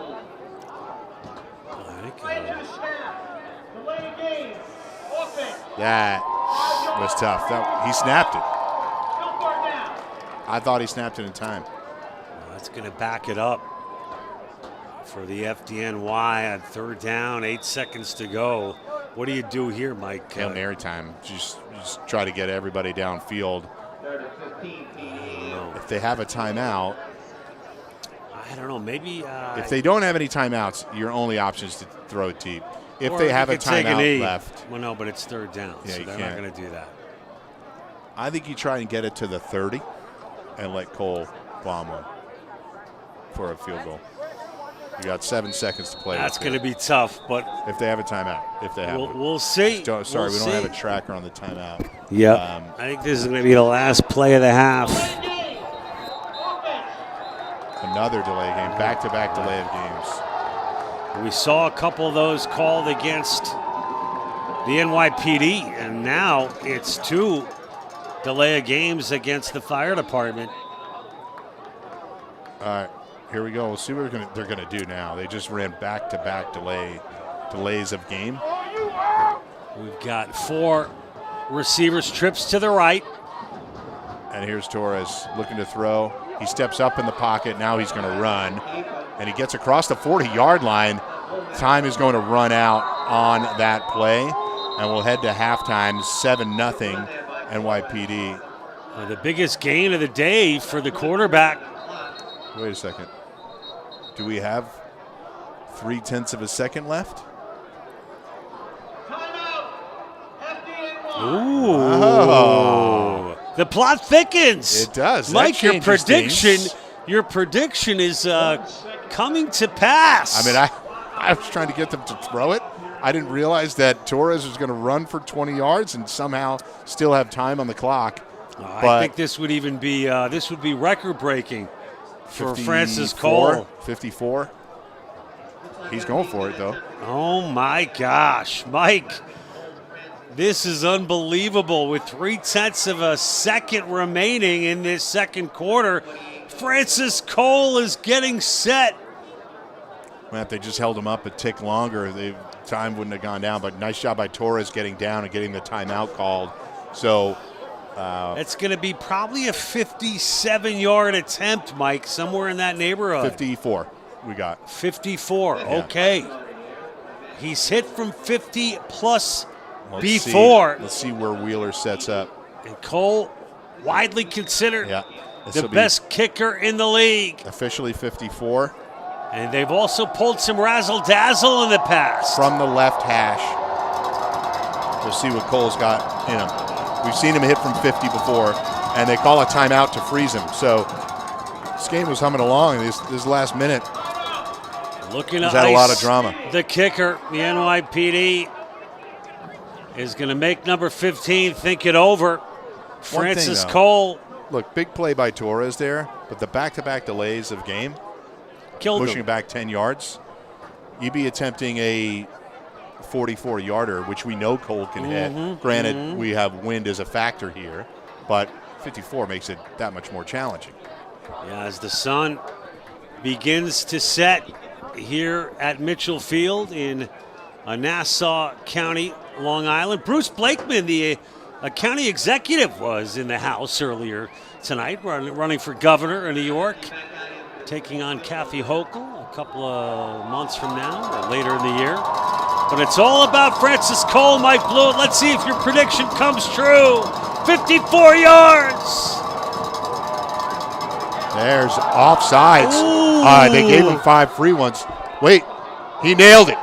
He nailed it, but Did there's he no get it play. off before the whistle? No play. They called the whistle because encroachment on NYPD. And Cole bombed a 54-yarder, no problem, right down the middle. Oh, my And gosh. it doesn't count because there was encroachment on NYPD, which will move it 5 yards closer, ostensibly easier, but he already hit the field goal. Well, you got to wonder, it may be a penalty that the NYPD is grateful for because Cole's got to prove himself yet again, only this time 5 yards closer. There was no icing of the kicker on that timeout by the PD as So here Cole we was go. perfect. Can he do it again? This is from 49. FDNY looking for their first points of the ball game. They trail 7-0. Last play of the half, Francis Cole going once again. He nails it right down the middle. No good. It's still the left. Mike, it Just was left. It was a high snap, and the NYPD, you talk about lucky, they're penalized. And despite the penalty, Cole was good the first time. It didn't count. High snap. Cole shanks it to the left. No. And wind might have played a role there. It drifted left. I thought he had it. It looked good. The but legs, but it didn't sailed have left. the eyes. My gosh. All right, so that's an unfortunate penalty there, but for the Bravest. And they go into halftime scoreless, but we're a tight game. 1-score game, 7-0. The NYPD lead the FDNY Bravest in this 54th edition of the Fun City Bowl. Live from Mitchell Field, we'll have the NYPD marching band on at halftime. And don't and forget we'll be Andy back Singleton. We'll be back with more with Andy Singleton, our guy, right after this on the NPSFL network. After 9/11, we drove down West Side Highway. This trip kind of reminds me of that day on the West Side Highway where we're in a van and we're driving down there and I'm sitting with 5 or 6 other officers and we're crying like little babies, like children. Oh shit.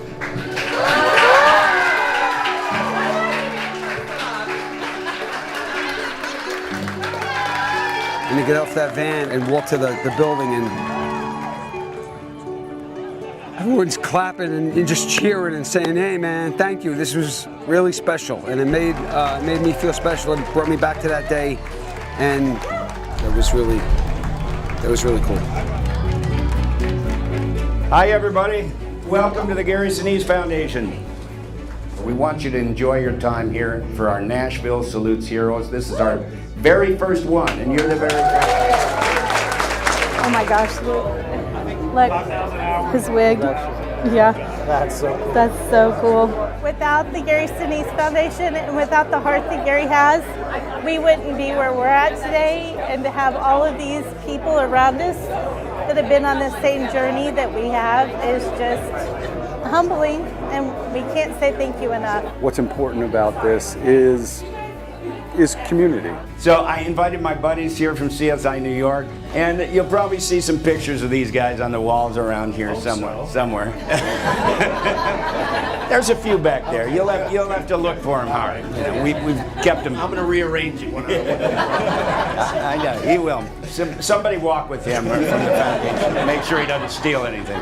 Coming here, put a smile on somebody's face is great, but to me, it's such an honor to get to shake these men and women's hands and get to spend time with them. So we have a lot of stuff planned. You didn't know you were going to the Opry last night, right? Yeah, so the Opry was cool, huh?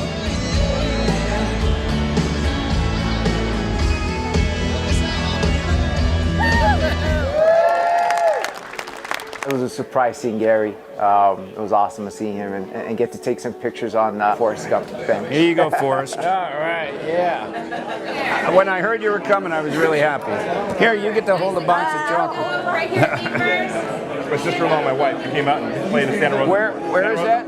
Oh, this is Santa Rosa after the fire. Yeah. Remember that?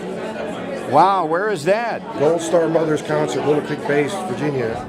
He gave each of us time and sat with us and Yeah. shook our hand and hugged us. It was so cool to be seen after. You never feel seen or understood. He really does understand. You are the only one who supports first responders.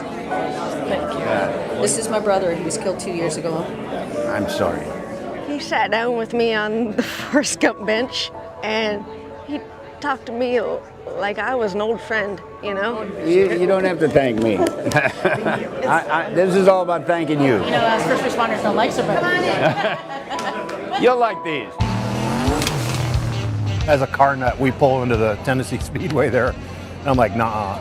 The minute we got off the bus, one of the first cars I saw was a white 67 Nova that was almost a sister to mine. I drove across country twice in a Suburban like that. My dad had a Suburban like that. To walk around and see all these cars and you know, big ones and little ones, and then, you know, obviously again with the entrance into the stadium, that came right back again.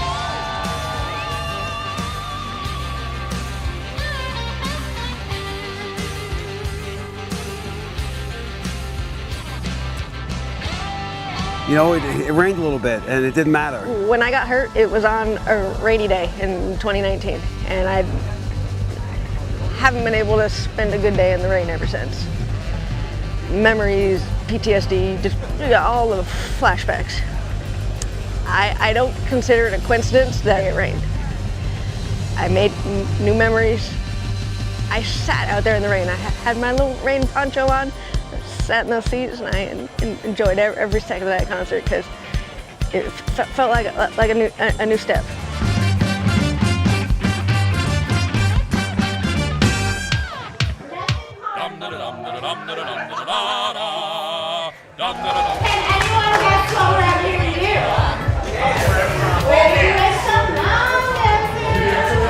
I partook in the line dancing on the rooftop. He not so much, but it was such a blast, and seeing the accessibility instructor too, and seeing our friends that are disabled out on the dance floor was just so heartwarming, and they all were smiling and living their best life, and that was just such a great moment. 5, 6, 7. You're gonna pull that right leg out and you're gonna cross that leg and you're gonna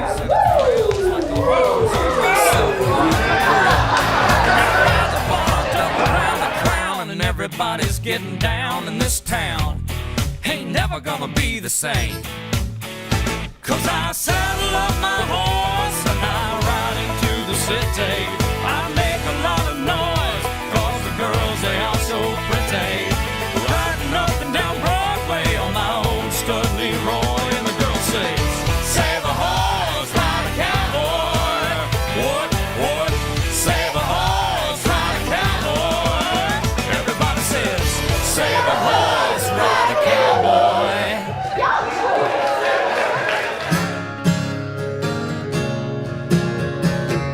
We got to go to the listening room, hear some amazing songwriters. Just to have that quality of entertainment, I mean, it was really, really good. My grandfather's in the Navy, so this is very important to me. I see you walking over my way. We're taking 20 songwriters. We're going to come out of here with 20 songs that have been written on the spot by the people that are served by the Gary Sinise Foundation. This open seat next to me. I think our song came out very well. Give it all we sacrifice to any time. Writing the song for me was very therapeutic. Just getting some words on paper. But we'll pay that price. Being able to work with a writer to compose our own song was absolutely phenomenal. Be the light, this world full of darkness will always be that light. That's good.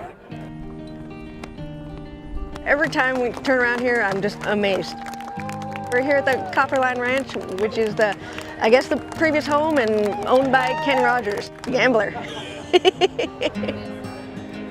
We walked in and first thing they said, food. Go get some food. You get some barbecue.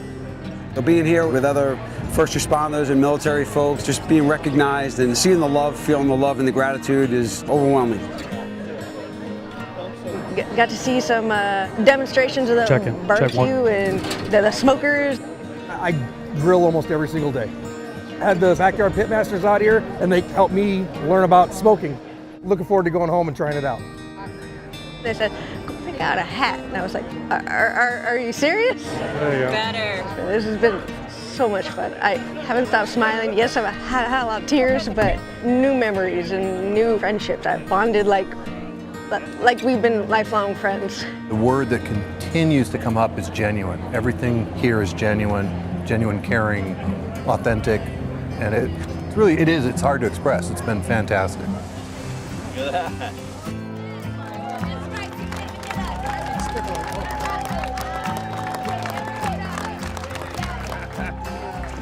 Ah, good to see you. I'm going to take you in. Good to see you, sir. Come on. Look what I got for you. You got a gold record? I'm gonna what? I got a gold record. You do. I knew my sweet voice would make it happen. We received a golden album that we got for our songwriting that we did yesterday. I mean, that blew me away. The generosity that comes from Gary and the foundation is just, there's no words for it. There's no words for it. I don't say this to too many people, but when I do, I really mean it. You're a great man. Thank you. It's amazing. It's something that we're not used to. This is such a wonderful event and our way to say thank you to all the men and women who serve our country and protect our cities. That's what this is all about. People like Gary that actually step up and do stuff like this, I can guarantee you that nobody here would ever get the opportunity to do these things if it wasn't for him and his help. For those of you that don't like surprises, that's just a tradition for these events. We like surprises at the Gary Sinise Foundation. Please welcome Big and Rich.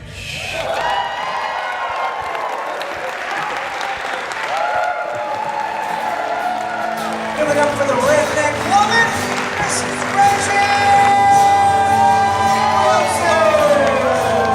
Ladies and gentlemen, welcome to the stage, Mr. Larry Gatlin. Said goodbye to the crew as he left South Dakota, the fight for the red, white, and blue. This family is so much bigger than I ever thought it was. And my heart hurts knowing that people have been where I am and will continue to be, but my heart is also full knowing that we all have a place like this. That doesn't matter where you serve, law enforcement, military branch, whatever, it's home.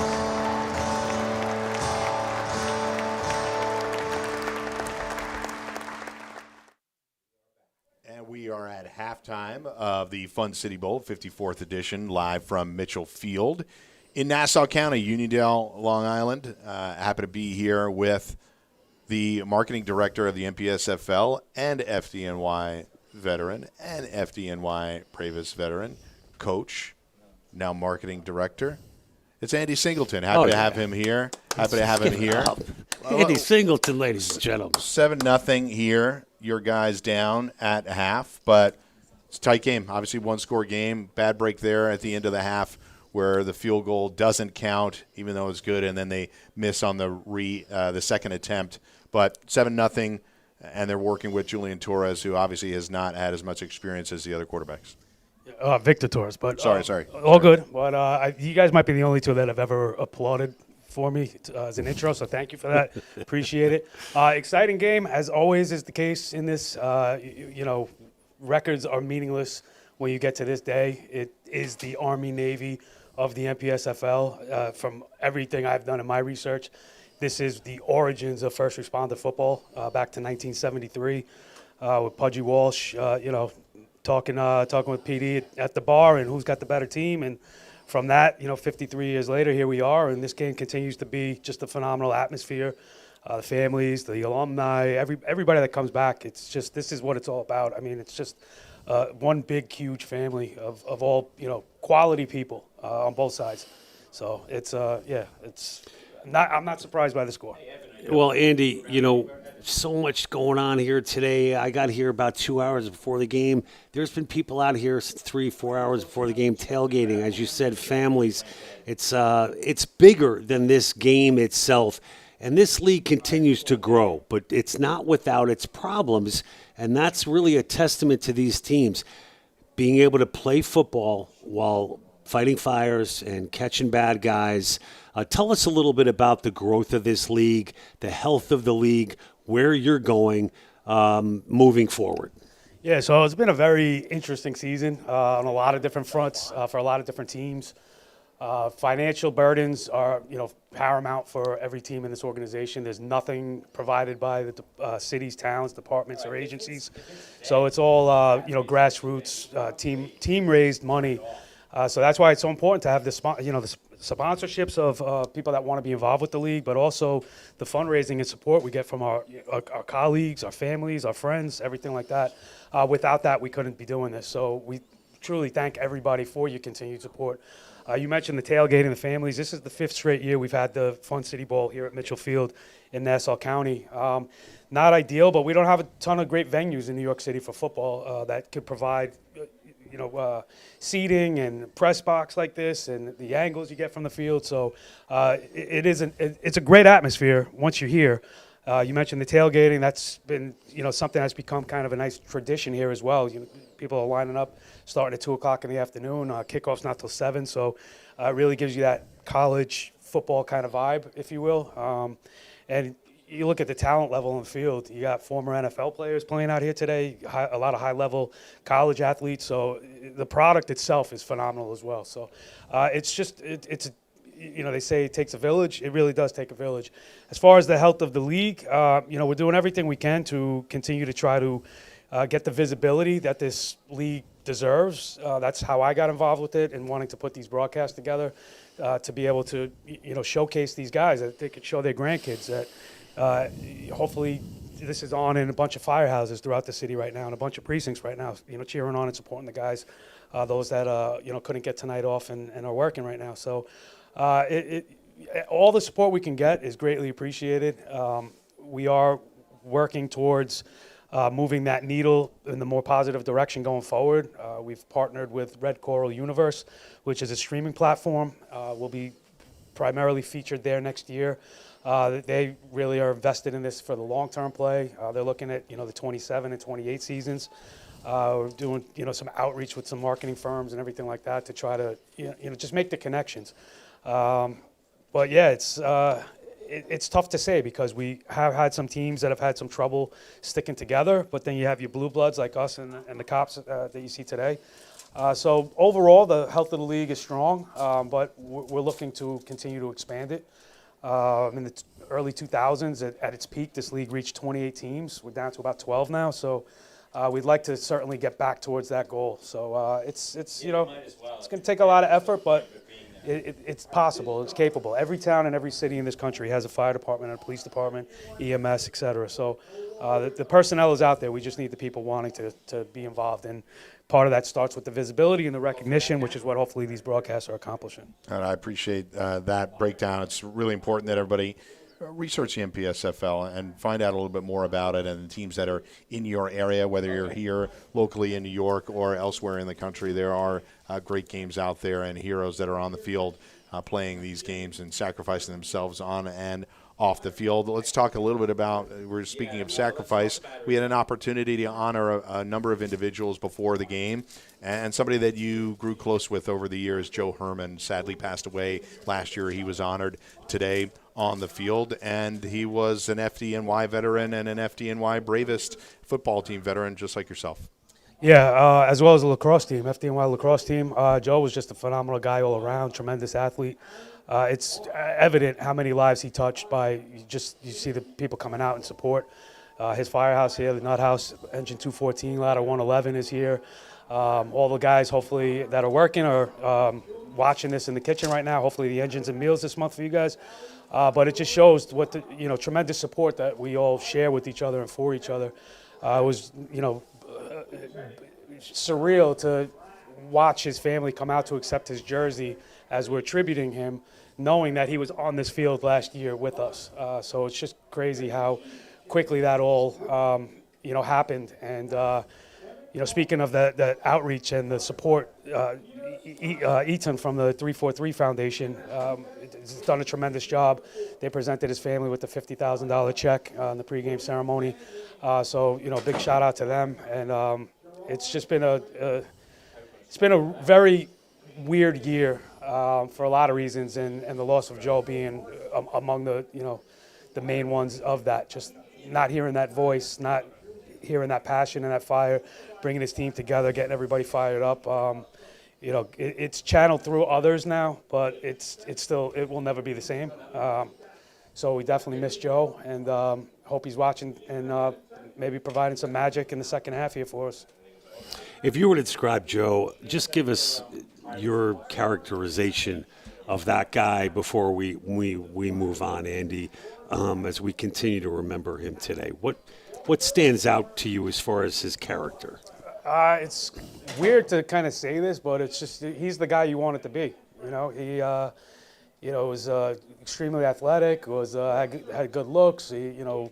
Just everything about his life was Hollywood. I won't be surprised at all when the movie comes out down the road in the future, because he just was that type of guy. And there were a lot of things that I personally found out, as I'm sure others did after his passing, things that I was unaware of, such as his surfing career, things of that nature. I was aware of the football and lacrosse, but I had no idea about the surfing. So there were a lot of things that just, you start to learn, unfortunately, after somebody's no longer with us. But he ultimately was the guy you wanted to be. And one of the, sadder things to me was he was next on the list to go to Rescue 2, which was a goal and a dream of his. And, so it just shows you how precious and short life can be, and why we try to, seize every moment. I guess breaking down this game a little bit before we get set to kick here to start the third quarter. FDNY coming close on the Francis Cole miss there right at the end of the second quarter. You've been so close to this team for so many years. What does FD need to do here to get things turned around here in the second half? Yeah, I mean, listen, Vic Torres is playing his, I was going to use an expletive, but Vic Torres is playing his butt off, and he's a great kid. I'm happy for him. It's next man up philosophy. You mentioned, the position we're in now. He was third string quarterback the last couple of years, moved to receiver, so he knew the playbook, and I'm happy to see him get this opportunity. And he's looked good. He hasn't looked shy or timid in the moment in any way, shape, or form. It's always going to be a close game when these two teams play. And I'm not surprised it's a one-score game at this point. I'm curious to see if we can sustain this fight throughout, because the depth is not where we want it to be, but the heart is always there, and you can't put a price on heart, and I can tell you we have that in spades. So FDNY coming back onto the field right now. NYPD already out here. Warm-ups will commence here shortly, and we'll get ready for a second half kickoff. Andy's going to hang with us for a little bit of the third quarter and talk about some of the other things that are going on within the league. We'll take a quick break right now. Can I just give a quick plug of course, before we leave? Of course. Let's keep it right here. Yeah, here we go. There Sorry. we go. I'll keep it right here. Before we go to commercial, Andy's got a quick plug here. Let's help him out. Come on, we each hold one. Kiko Momo Cigars. Got put in touch with them this week. They sent out a shipment of cigars, Kiko Momo. So go check them out. Title sponsor. These are going to the winning team, and we'll have those on hand. So Kiki Momo Cigars, thank you for the kind gesture. Okay, great. We'll come back with second half action after this. Get started very soon on the NPSFL network. My name's Officer Combs, a recruiter for the Roanoke Police Department. I can give you a million reasons why you should come to this agency, but how about you hear a few from some of my friends? Let's go. RPD values what we have to offer. I grew up here in Roanoke and wanted to take care of our citizens. I wanted to be part of a team. Because we wanted a challenge. By working together, we can make a difference in today's youth. Using the latest in technology to build a safer community. We wanted to bridge the gap. We wanted to be the example. We saw our future with RPD. You see your future with us. Everyone has their origin story, and we want this place to be yours. So apply today and change tomorrow. Discover, want to serve with a purpose, take the test. If you're thinking about joining the Department of Correction, join. I truly believe that I should have made this decision 10 years ago. I wanted to do something that was both challenging and rewarding. If I can make a difference in somebody's life, then I think I've done my part. It's high paying, it's a career, not a job, and I serve with a purpose. Scan the QR code now. Register today to take the test. Do it. All right, here we are. Second half action. Francis Cole ready to kick off. Standing on, kicking off from his own 35. We've got Chris McGrain and I believe that's Kyle Johnson back to receive the second half kick. And there it is. Cole boots it, and it's picked up by McGrain. He's on his own 10-yard line, across the 20 to the 25, across the 30, down the middle of the field, across the 50-yard line. Huge return. 40-plus yards for Chris McGrain, right up the gut, and it's great field position for NYPD to start the second half. Well, NYPD comes out firing. You knew it was just a matter of time before McGrain busts loose, and he does it right here to set the tone in this second half. And if it weren't for the heroics of number 15, Francis Cole, I believe, got the shoestring tackle, perhaps a touchdown-saving tackle for the FDNY. Kicker tackle. The dreaded kicker tackle for the returner, but a big play by Cole. Another St. Francis Prep alumni, I might add. That's right. Shout out to my St. Francis Prep alumni. My reunion is tonight. Won't be able to make it because I'm here having too much fun. Hey, man, you might be able to get by for. We'll see how quickly this game goes. But that's Woodley on the carry, wrapped up right away by number 53, Carlos Holmes, on the tackle. And number 55 for the FDNY also in on that. That's Sky Parami. 6'2", 245 and a ladder 158. 7-0 the lead for FDNY. Excuse me, for NYPD. FDNY trying to come up with a stop here. It'll be 2nd and 9 from the FDNY Bravest 45 as NYPD is trying to capitalize on the big return from McGrain. Quinlan under center there, hand off to Woodley. He stopped behind the line of scrimmage. Gang tackle there, bunch of players in on it, including number 53, yet again, Carlos Holmes. Number 95, Denzel Wilson, in on the play as well. So, big return. They've lost a yard on these first two plays, so they have not capitalized yet. We'll see what Quinlan has going here. Obenheim comes off for Brian Dice Jr. as Quinlan comes in with the play. But McGrain giving the NYPD quite a bit of cushion. And now on third down, PD pressuring in the zone. Shotgun formation. Quinlan rolls out to his right, looking deep. He's got McGrain. Oof, nearly complete. It's tough, sort of thrown on the wrong shoulder there. McGrain kind of had to turn around back to his left. He's looking for it on his right side. You see the replay here again, John. Look at how fast Joe Ruggieri closes space as he sticks Quinlan just as he lets go of it. Great job by the 6', 215-pounder. Not a terrible throw by Quinlan, just on the wrong side, and McGrain got a little crossed up thinking it was going to be. So the big return does not amount to anything. Zabransky out here to punt as it is 4th and 9 from the 45-yard line. So unfortunately, despite the big play, NYPD cannot capitalize. Well, credit the Bravest for holding firm. We got a flag. Is that a delay game? Oof. Teams are really getting caught up. There's the clock. I see it now. Too many delay games in this one. Yeah, now that the game clock is functional now, so we got our eyes on it. teams haven't had their eyes on it. We've had a bunch of delays of game. Not delay of games, delays of game. That's it, right? Proper, if I'm using my proper plural. Grammar. So that punt, nice kick. Great kick, and Wheeler picked it up on his own 5. I think he should have let it roll. That might have gotten into the end zone, to be honest. But Wheeler picks it up at his own 5. 4-yard return. It'll be 1st and 10. FDNY Bravest take a quick break right here and back with more Fun City Bowl.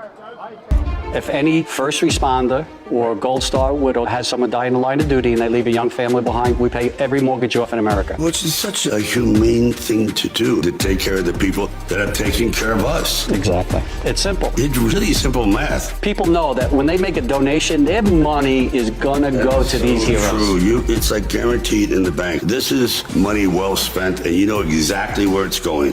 Please donate $11 a month at t2t.org. 1st and 10. Handoff there to Kasim Thomas right up the middle. Torres on the handoff there. Victor Torres. Again, Victor Torres has played wide receiver on this team.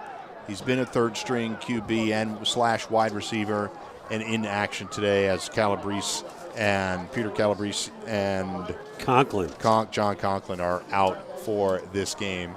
I would note that we have yet to talk about it. We're saying how important it is for NYPD and their chances for the championship game. They're already in. Looks like they're going to be headed out west to play in the championship game to try to bring home yet another national championship.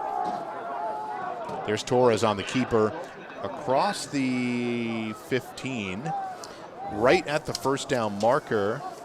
They might measure on this one. This is close. And that was Big E for NYPD in on the tackle.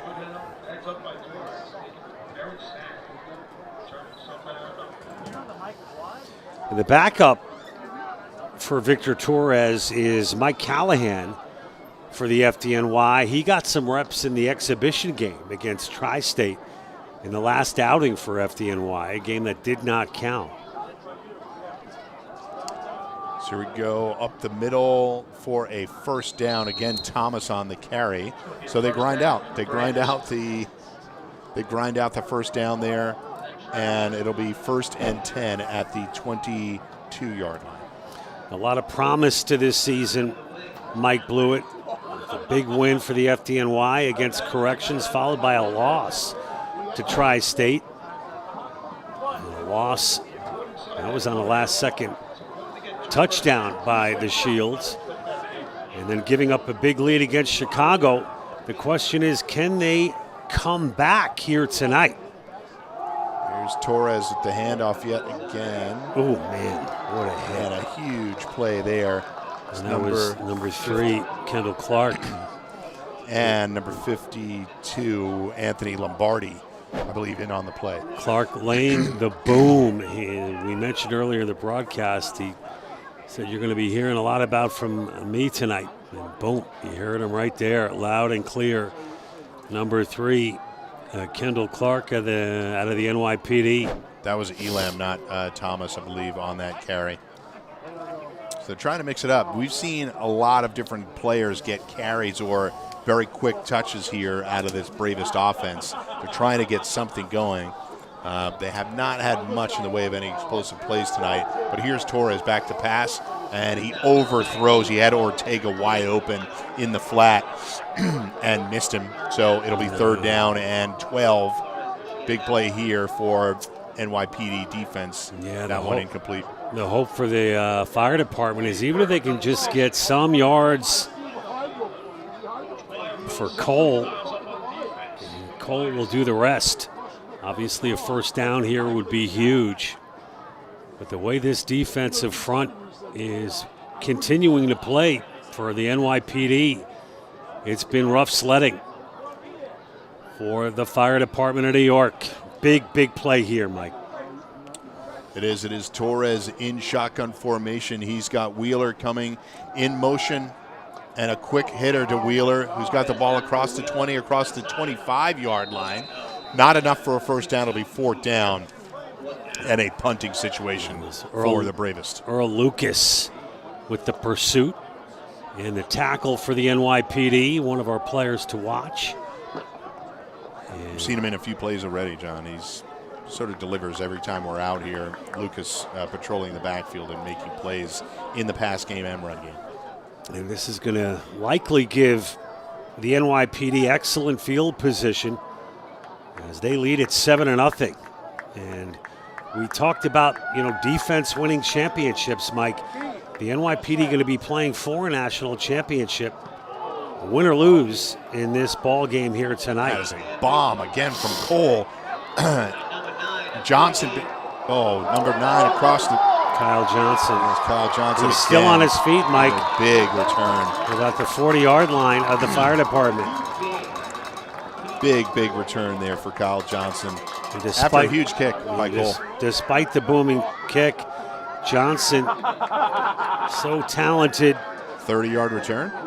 He caught it on his own 30, brought it all back to the 40. It's a 30-yard return after a huge kick. So the police department continues to slowly chip away in this ball game, and perhaps the fire department wearing down just a little bit. First down, handoff right up the middle, and I think that's Felder dropped right at the line of scrimmage. Bullivus Restorations, based out of Long Island, Bullivus Restorations is in the business of helping people. Knowing how devastating a disaster can be, they are committed to providing whatever it takes to minimize physical damage. Bullivus Restorations are the disaster experts you can trust. And Mike, want to give a shout out to Nassau Community College and members of 90.3, the radio station, WMPC, calling the game as well here tonight at Mitchell Field. Great job by Mike Mancuso, Matt Leonard, and Devin O'Shea, their producer. There we go, Quinlan on the keeper there across the 40 to the 36-yard line. That'll make it third and about 5 or 6. They spotted officially at the 35-yard line. It'll be 3rd and 5. So big one here at just under 8 minutes to go in the third quarter. Still 7-0. Not a lot of offensive action. We've seen the teams move the ball up and down the field a little bit, but slow going tonight. We've had a couple of big special teams plays, particularly by NYPD here in the second half. The opening kickoff and that punt return that have put them in great field position. We'll see if they can capitalize on this drive. And Quinlan again with the keeper, and he's met at the line of scrimmage. Nothing doing there. You got John Cunningham in on the tackle.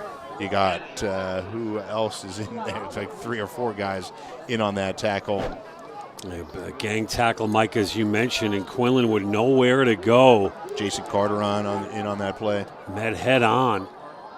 Led by number 50 for the fire department, Joe Ruggieri, who's really been terrific tonight. And maybe just the momentum change that the FDNY is looking for, but NYPD going for it here on 4th down. They are. It is 4th and about 6 from the 36. Quinlan in shotgun formation. Woodley out in the flat. He goes over the middle, and the ball is caught by Sean Obenheim, but right at the line of scrimmage. Turn the ball over on downs. That's it. We're going to be back with more Fun City action right after this message.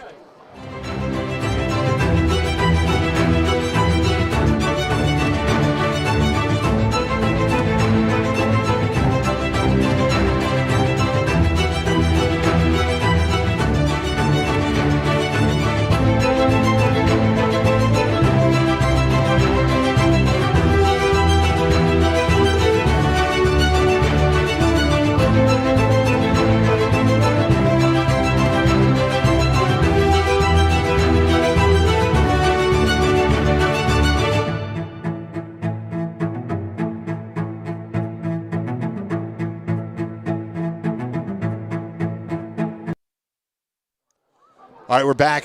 Snap to Torres. He gives it back to Thomas, who gets out of the first tackle and gets it across the 40. 5-yard pickup on first down. So good stuff there from Thomas. We'll see if FDNY can keep the momentum going. It'll be 2nd down and 5. Effinger in on the tackle, and like you said, Mike, that is a good sign for Kasim Thomas.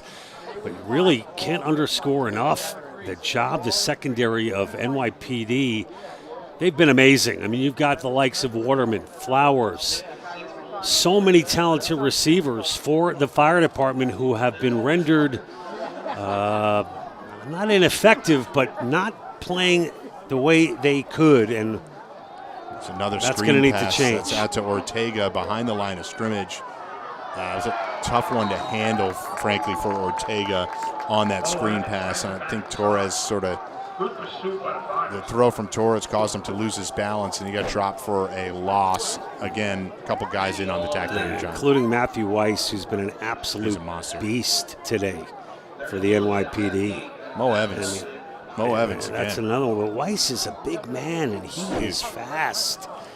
He is incredibly athletic for his size. And again, Weiss with a nose for the football has been terrific all night long here for the NYPD. Day turned to night here at Mitchell Field, and we're playing under the lights here in Nassau County. Torres rolling out to his right. He's looking long. He's going to tuck and run. He won't get much. He'll get past the line of scrimmage, but he won't get much. Dropped at his own 37-yard line. That's going to bring up 4th down and punting situation again. So we're punting it back and forth to one another right now, John. Yeah, and I'm not conceding anything for the fire department, but Victor Torres has really done an admirable job getting thrown into this position here today. Has managed the game fairly well. And I think it bodes well for the future of this team as well. Of course, NYPD going on to play in the national championship here in 2026 after tonight, win or lose. And nice to see the development of snap Torres. Again, Francis Cole under pressure. He gets off a pretty good kick. Good bounce. Picked up by Kyle Johnson across the 30. This time they contain him. He's brought down at the 35-yard line. Kyle Johnson on the return. Let's take a quick break right now. Come back with more Fun City Bowl action.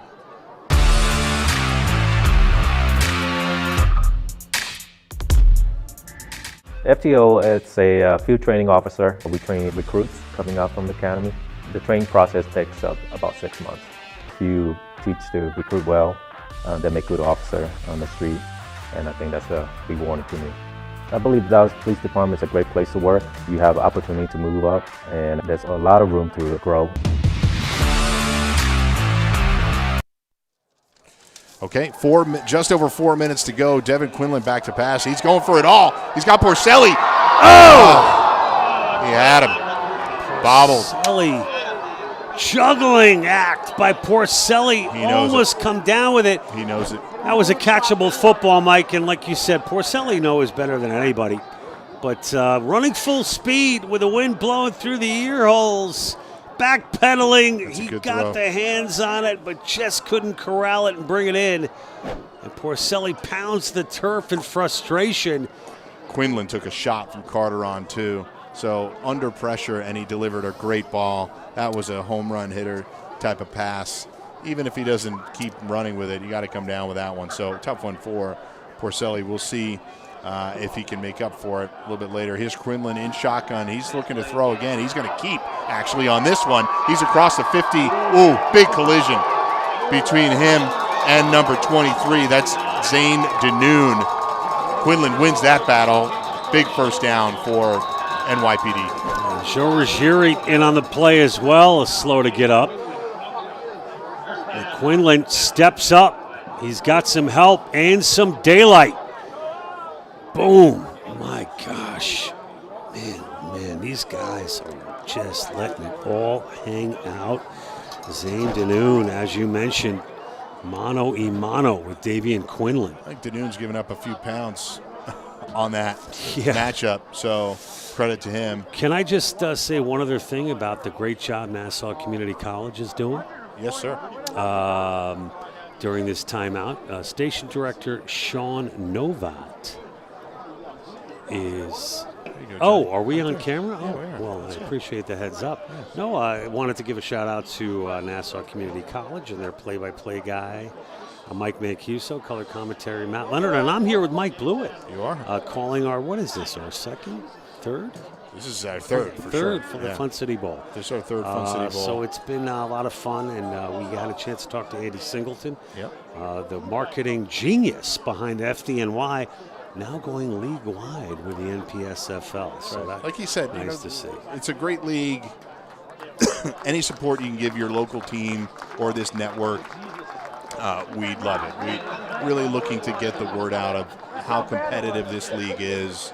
But really, it's, especially in a year like this year, 250th anniversary of our country, there's a lot of patriotism, community, and everything that gets involved in games like this that make it fun to watch. It's not, we understand it's not an NFL football game, but there's something about the nature, the brotherhood, and the family vibes you get from games like this that make it a lot of fun to watch. Well, you know, Camp Peak, the head coach for the Fire Department of New York, will be honored, I believe, next week for a fire in Canarsie, Brooklyn, where 3 guys were pulled out of a collapsed ceiling, and just another example of what the amazing work that continues to be done by both this teams. Football team is their part-time gig. Their full-time gig is saving lives and catching bad guys, like you said earlier. Here's Quinlan with a handoff. That goes to Felder, who goes up the middle, twisting for a gain of 4 across the 40-yard line.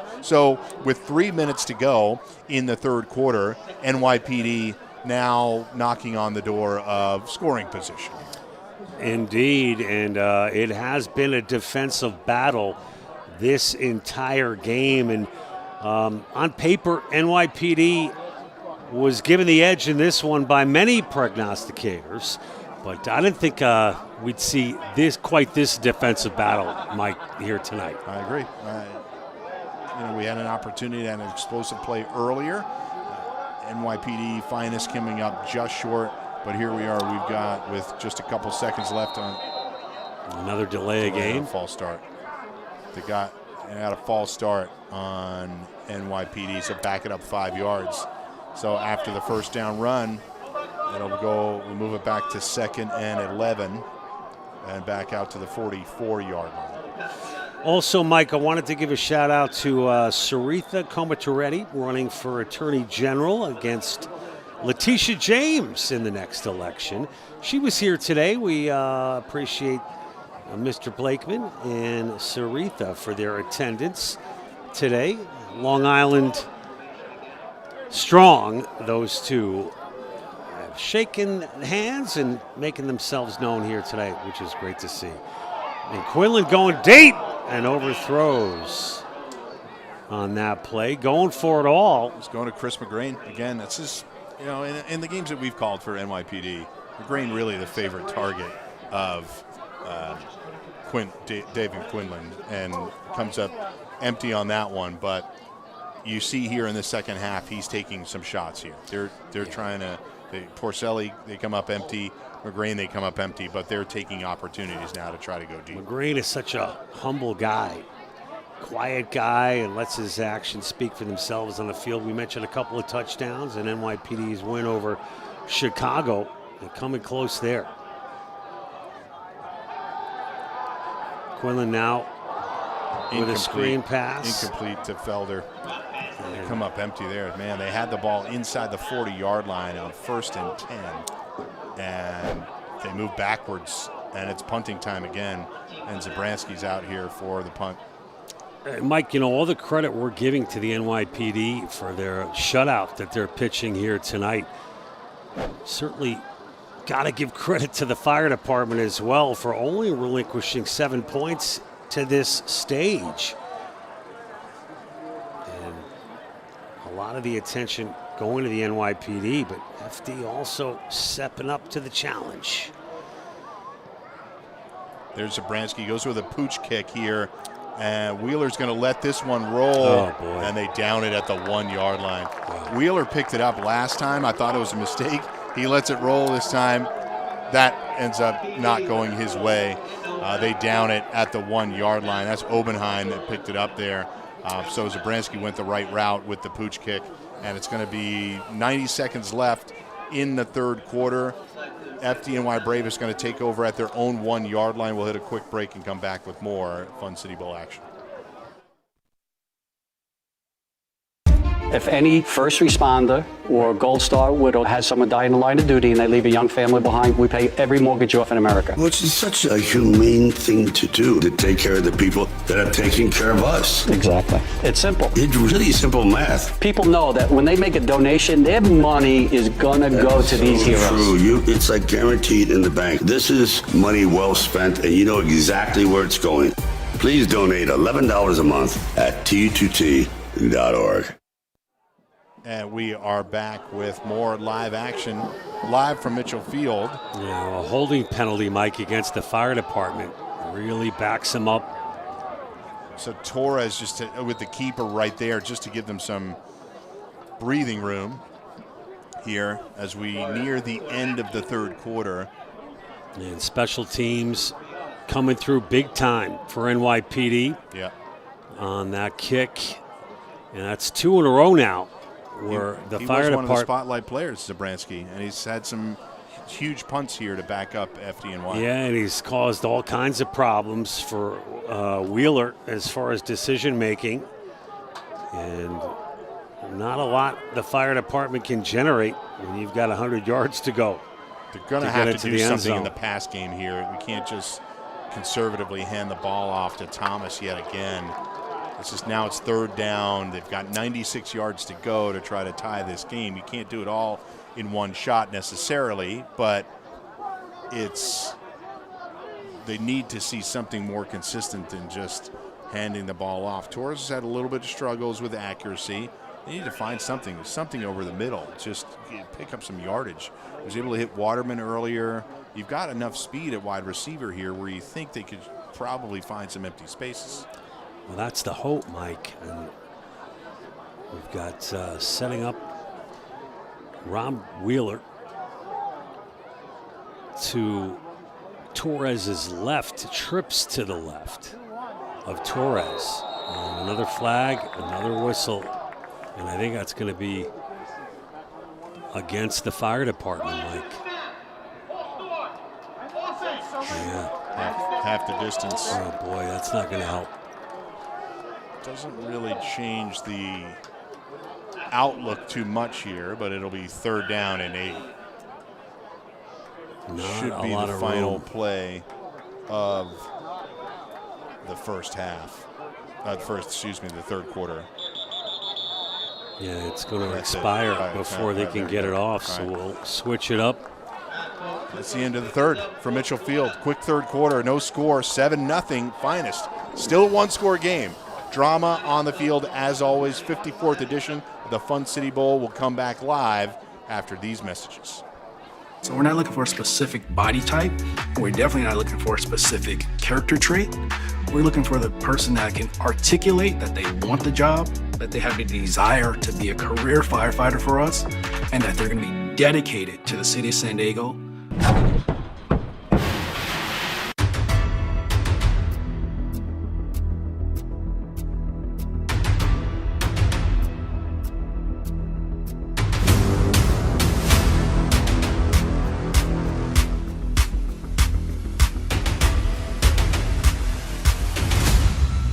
Motivates me to be a better firefighter and to be a better person serving the community of San Diego.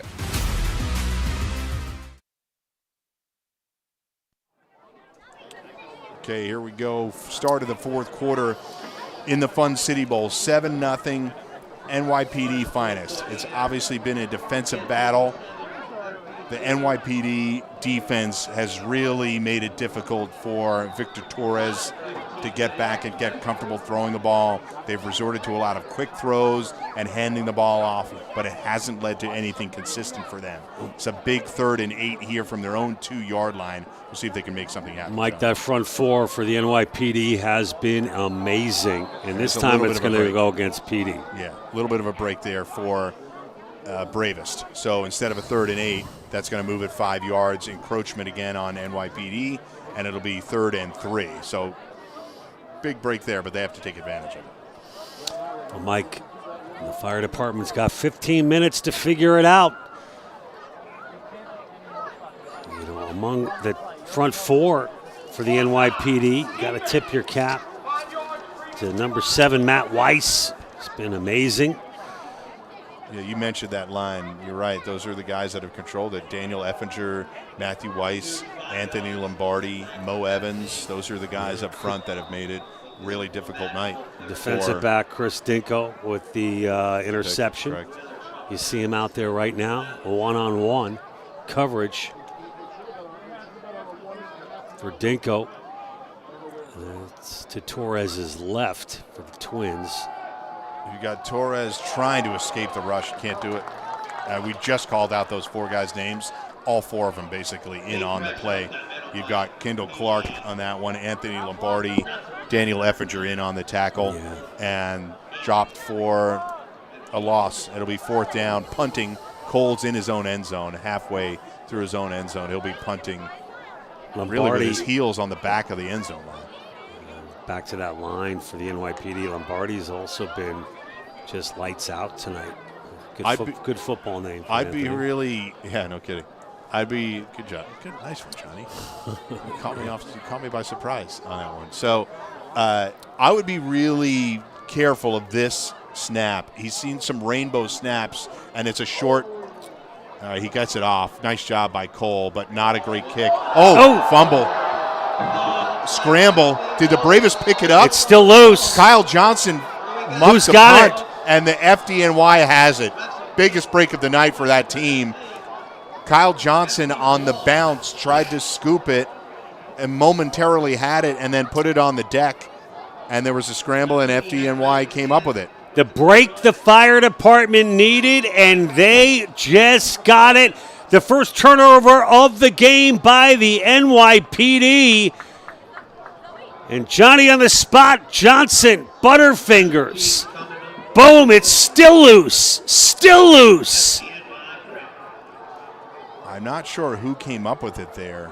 But a relentless pressure gives the fire department of New York City the football at their own 40-yard line, Mike, and we got a ball game. Nice job by Cole to get that kick off, and it results in a huge turnover.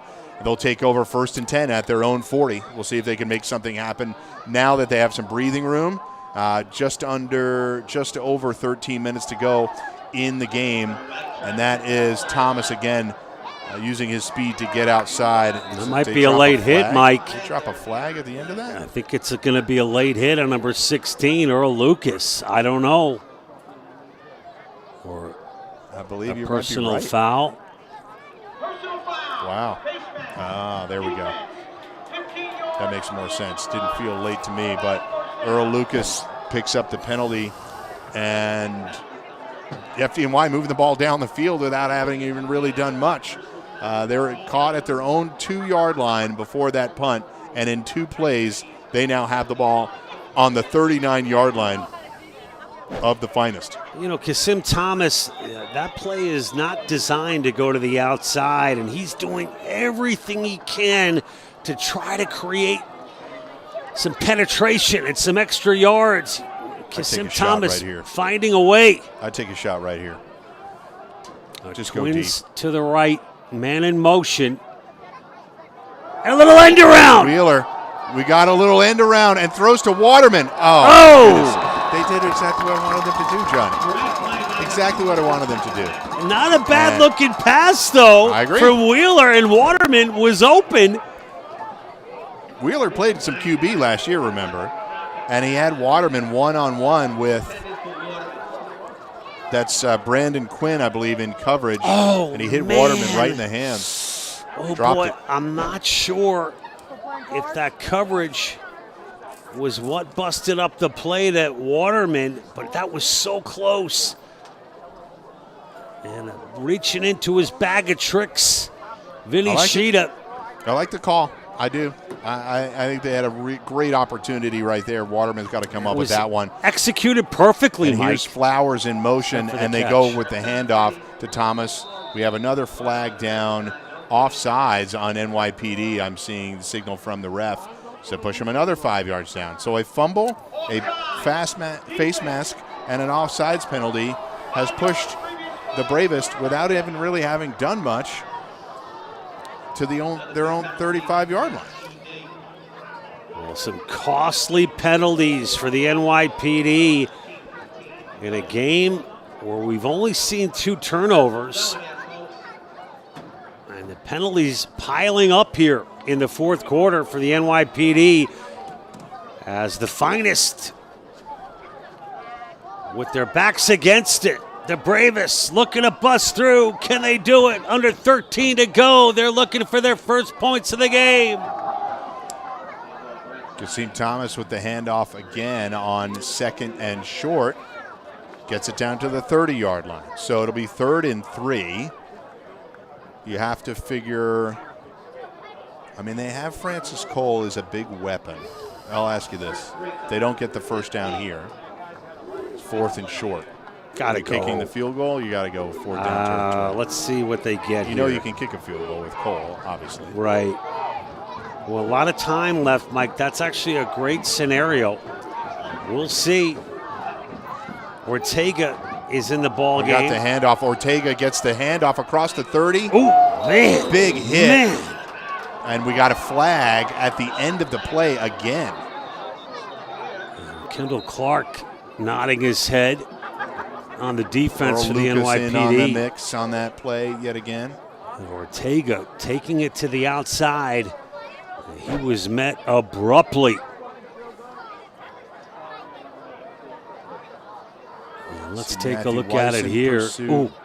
That's, oh man, that's Kendall Clark and Earl Lucas. Yeah, 13. Clark and Lucas, the Pow Pow twins. Kapow. All right, so there's a penalty on the play. Oh. Ooh. Wow. Number 59 on FDNY with the penalty. I didn't see that, Mike, but I don't have a 59. Not sure we have a 59 on this roster, but either way, it's a penalty, and that's going to back things up big time, and it's going to be 4th down, Mike. Yeah, I don't know who he was calling out there. Either way, Mike, FD going for it. Really no other choice, really.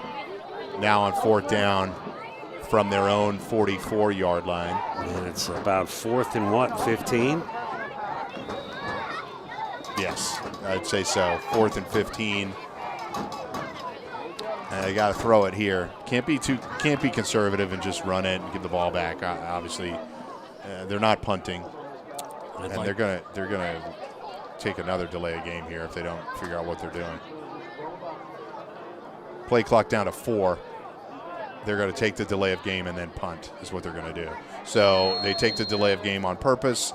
Francis Cole will come out to kick as the ball be spotted at the 49-yard line. So that's an intentional delay game. But maybe for at least field try to get PD offsides. I agree. Should have gone. Go with a hard count. Get under center there. Go with a hard count. They knew what you were doing. I knew what they were doing. You got to try to, I think, draw somebody off there. But nonetheless. Mike, that turnover was just what the doctor ordered for FD fans. And once again, Bravest not able to do anything with it. And it will be the NYPD taking over after this punt from Cole. All right, here's Cole. Feet on his own 35-yard line. Booms it. He gets under pressure. You're getting pressure on every punt, but it isn't. They have not yet got to him. It's Chris McGrain with the fair catch. It'll be NYPD ball 1st and 10 from their own 16. We'll pick up that action when we come back right after this. There's a lot going on here within the city. This is the 15th largest city in the United States. We're the 17th largest police organization in the United States.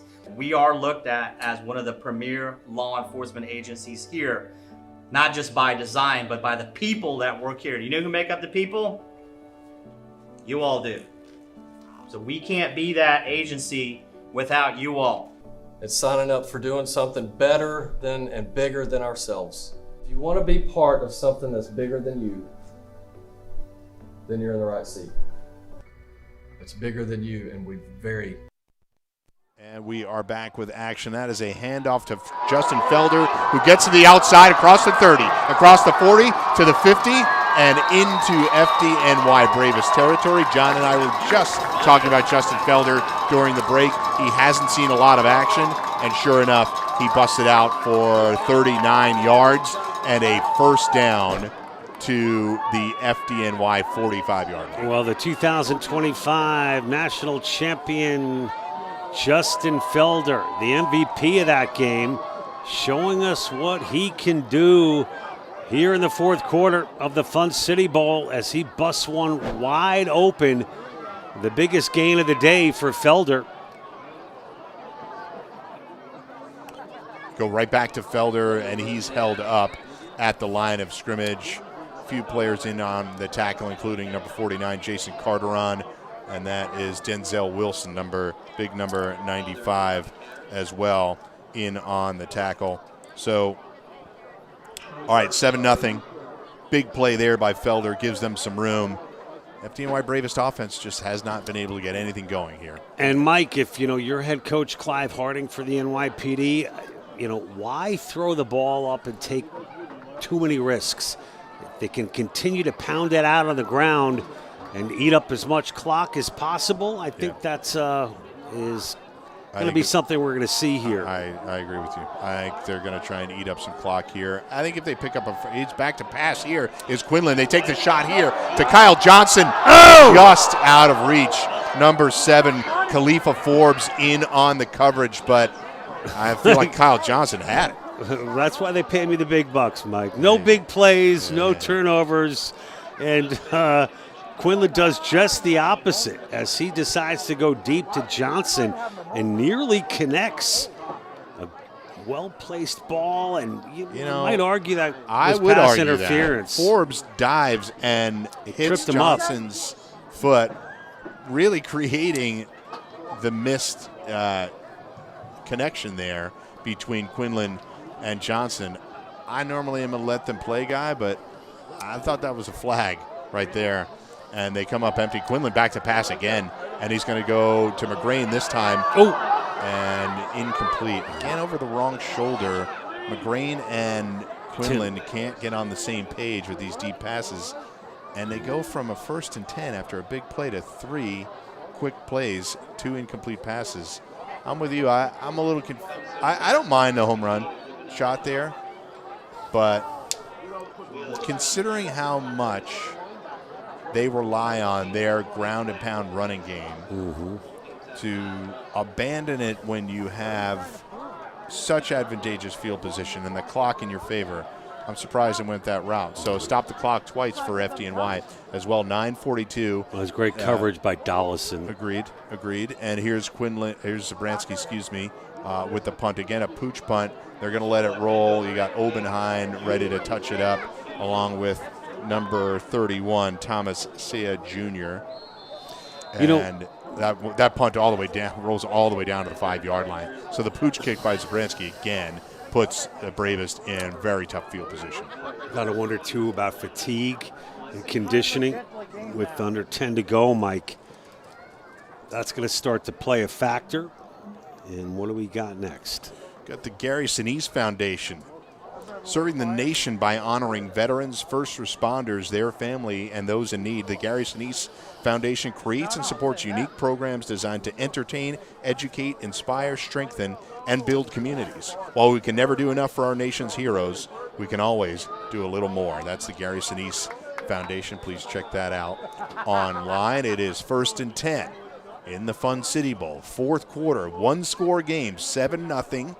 We concede that the Bravest has had very little offense to cheer about, but one score, couple of big plays can get them back in this, and it's Evan Flowers in Wildcat formation. They string that play out, and he's dropped for a loss on 1st down. Yeah, just terrific pursuit by that D-line for the NYPD. Flowers on the set play, moving to his left. How many people tell me about how Joel was a good player? First guy to get to Flowers, big number 58. Effinger once again, who you could put him in the conversation of most valuable player. Several defensive guys, Mike, for this team. Agreed. Honestly, the offensive line right now, the defensive line for NYPD right now feels like the MVP of this game. The lone touchdown by Quinlan, and Torres tries to get it out to Ortega, but Matthew Weiss, again, blows through the line of scrimmage and puts Torres under pressure immediately. Yeah, Weiss, another guy whose name we've called quite a bit here tonight. And we talked about defense winning championships, Mike, and any number of NYPD players in that conversation defensively. We talked about that front line being so deep. Again, Lombardi, Weiss, Effinger, and Clark, and Evans, excuse me, the guys up front making plays. Kendall Clark, number 3, also making plays, but that defensive line really getting it done today. Torres back to pass under pressure. He gets it out to Flowers. That's complete. It won't be enough for a first down, but he'll pick up some yardage and make it 3rd down and no, that's fourth down. Fourth down. So we're going to see Cole again. Punting time for Cole. I wanted to give a shout out to John Moody, who retired at the end of last season. Stand out for the fire department of New York. I've been hearing the rumor mill. Moody might be coming back next year. I'm keeping my fingers crossed for that. So a shout out to my friend and neighbor, Dan Ballou, lieutenant at Ladder 150, the Hollis Hogs, as they like to call themselves. Nice. So he's on a lacrosse field somewhere on Long Island tonight. I guarantee that. If he's not, he could be working. Mike, how about those? Maybe he's tuning in working, but I think he's on a lacrosse field as he's got daughters playing lacrosse on a regular basis. They play with my daughter, which is nice. So Dan Ballou, shout out to you, buddy. And we're going to take a quick break in the action, come back with more fourth quarter Fun City Bowl action on the NPSFL Network. We are NYPD officers, members of the community. We are a step ahead. We are first responders, protectors, and mentors. We are NYPD officers. Join us with over 300 specialized units and lucrative. All right, quick break there, and back to on first down is NYPD handing it off. Quinlan gives it to Felder for a quick few yards on the play. I believe that's Felder. No, that was, William Woodley on the carry for NYPD. Mike, I wanted to give a shout out for the head athletic trainer from the NYPD for 30 years, Detective Sergeant Mark Teitler. Been keeping the guys healthy and on the field for the NYPD. One of the many faces, the coaching staff that keep these guys going this time for the NYPD. It's Detective Sergeant Mark Teitler. All right, we're under. There's Quinlan going deep again. He's got McGrain this time. Complete in stride touchdown, NYPD. They finally connect. They tried for the 3rd time tonight. Easy money for David Quinlan and Chris McGrain. That is officially a 50-yard touchdown pass. Let's take a look at it one more time. Mike, an absolute laser from Quinlan, who had plenty of time and finding a seam. Threading the needle was Chris McGrain, getting behind the secondary, and a beautiful touchdown pass from Quinlan to McGrain. McGrain with 2 touchdowns in the NYPD's last outing against Chicago. Another one here today makes it 13-0, and now looking for the extra point. Zabransky, Mustafa Young on the hold. Zabransky with the kick is up, and it is good. That makes it 14-0. Officially a 44-yard touchdown pass. McGrain splits the defense right between Khalifa Forbes and Timothy Dollison. We're going to come back with the rest of the fourth quarter action as NYPD will be kicking off to the Bravest right after this. We are NYPD officers, members of the community. We are a step ahead. We are first responders, protectors, and mentors. We are NYPD officers. Join us with over 300 specialized units and lucrative advancement opportunities. Be the change. Join the NYPD now. Visit nypdrecruit.com to learn more.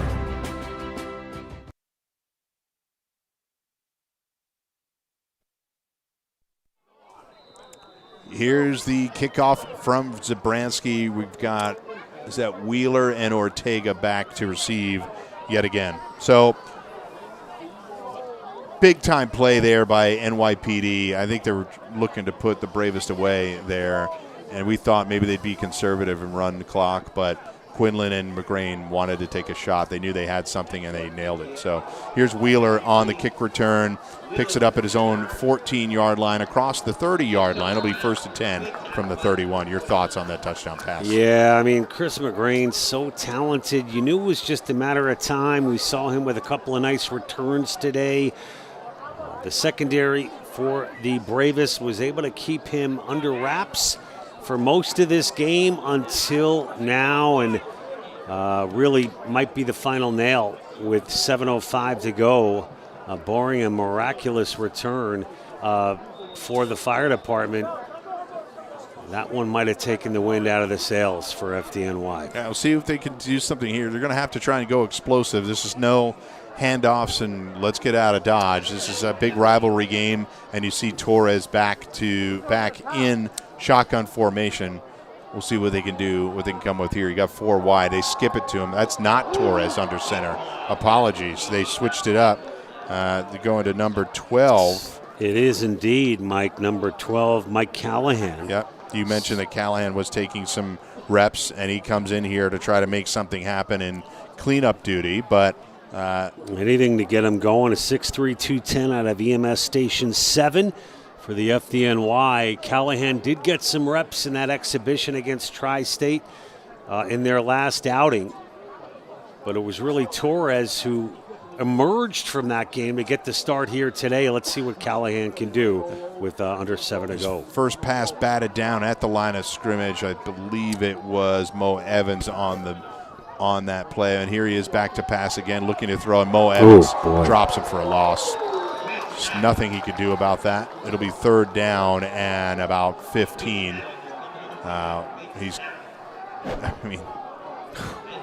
We're broken record on this. These guys are absolutely dirty. Mo Evans front line is the defensive player of the game. Without a doubt. No doubt. Without a doubt. I mean, it did have that one face mask, I believe, but the good as far outweighed the bad for Mo Evans. Give him a break after that. Might have shaken himself up a little bit on the hit. But drops FDNY for a huge loss. Now 3rd and I'll call it 19 on this play, maybe 17. And timeout. They were going to hit another delay of game penalty. And while we have, John's going to be down on the field at the end of the game, Fun City Bowl presentation, and to try to talk to the MVP of the game. Absolutely. Still up in the air. Mm-hmm. Could be Mo Evans. Could be Chris McGrain. Yeah, maybe we'll get them both. You never know. It's been fun though, Mike. As you mentioned, it's that defense that's really has shined. You are much taller brightly than me, but I need my camera angle. I need to stand forward a little bit so I don't look too small. You see, you're edging me out here. It's always a fun game. I understand that FDNY Bravest offense isn't lighting it up tonight, but the atmosphere has been fantastic. A lot of fans here tonight. Like you said, they've been partying and having a great tailgate celebration of the people that we discussed before the game and honored before the game, and then honoring these players each and every week, each and every time they step on the field. So the NPSFL network's really a great place to catch all of this action, not just the New York area teams, but all across the country, as there's teams and first responders across the country playing football and saving lives. And Mike, the longevity of this NYPD team, what they've done over the last 3 seasons, absolutely remarkable, and it continues here tonight against the Bravest. And that's a credit to Clive Harding and his coaching staff. And they look to make it 3 in a row against the fire department in the Fun City Bowl. So they come out of the timeout, and nothing doing there. Callahan tackled as he's under pressure again. Just relentless pressure from that defensive line of NYPD. Again, the names Evans, Weiss, Lombardi, Effinger, consistently calling them out, and they're making plays individually, collectively, and Francis Cole comes out to punt again with just over 5 minutes to go in this Fun City Bowl, trailing 14-0. And again, the rainbow punt nearly blocked again. The rainbow snap and the punt, a very good one from Cole. Johnson picks it up again at his own 28-yard line. He scoops outside and slips down at his own 48, but about a 20-yard return on that kick. And they'll take over at their own 48-yard line. Just over 5 minutes to go in the Fun City Bowl. Quick break and back with more action after this.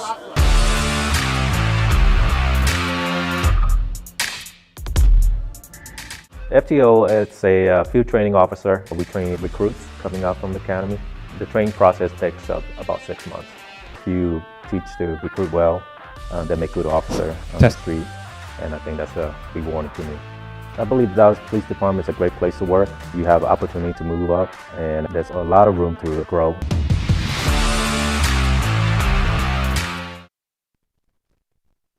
All right, back with live action here at Mitchell Field. John's making his way down to the post-game presentation, and then Justin Felder takes this first down carry down to the 32-yard line. Big run there.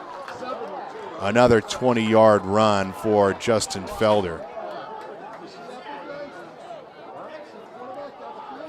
Yeah, exactly 20 yards on the carry from this 48-yard line down to the 32-yard line. So, sorry, 18-yard run or so on the play.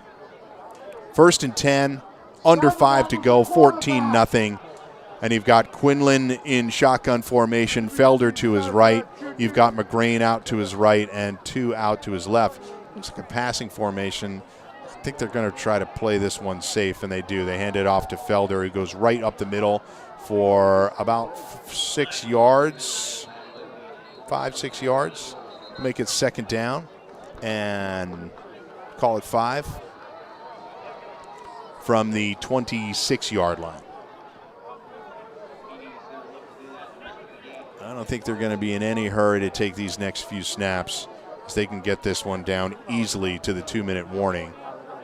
Can the Finest. Finest are advancing to the national championship game. They will take on San Diego, looks like most likely in San Diego. So it'll be my last broadcast of the season. It's been a pleasure to be with you again this season on behalf of John Heffernan. We've enjoy every minute of these games and this opportunity.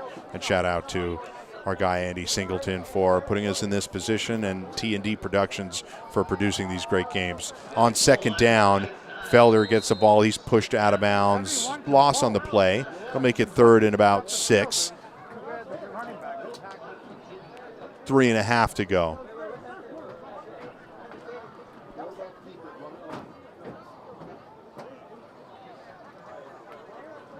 But I think the story of this game goes back to what I've said, broken record here for the last 10 minutes or so. This NYPD defensive line was tremendous. Obviously, FDNY, Bravest, in a tough position with 2 quarterbacks down for the count today in Calabrese and Conklin.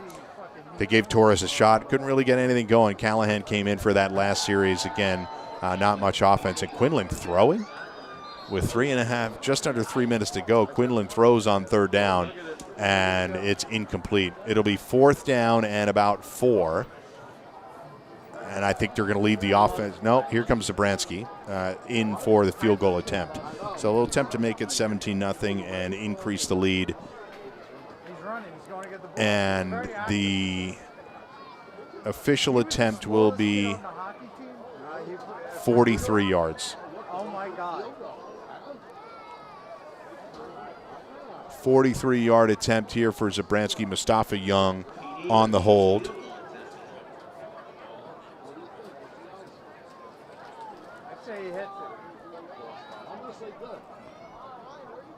Here's the snap. A little bit of a bobble there. Yeah, that was no good. The snap skipped it to Young. He tried to fix the bad snap, and there's no chance. So Zabransky, no blame, really not his fault, but he shanks it wide left. You can see the replay here. The snap wasn't terrible, but Young dropped it. I don't think they got a good hold at all, threw off his timing. And it'll give the ball right back to the Bravest. So there's hope. 2:34 to go.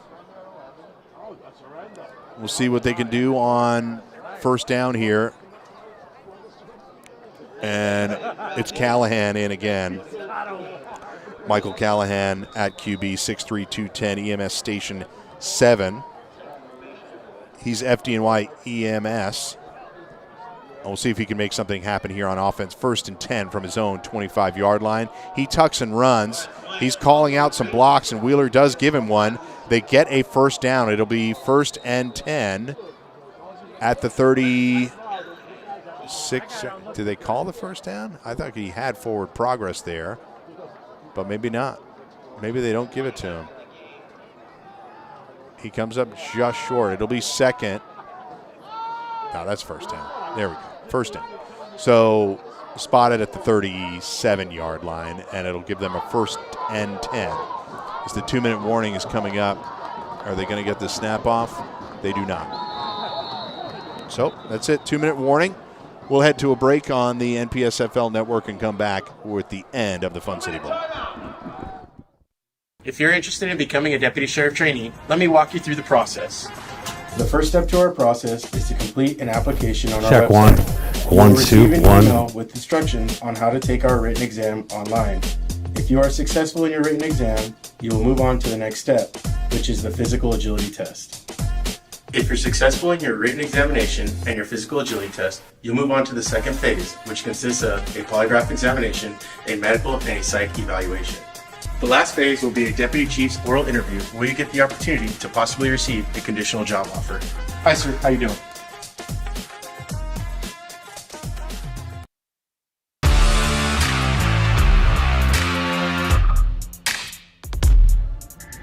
FTO, it's a field training officer. We train recruits coming out from the academy. The training process takes about 6 months. If you teach to recruit well, they make good officer on the street, and I think that's a big warning to me. I believe the Dallas Police Department is a great place to work. You have opportunity to move up, and there's a lot of room to grow.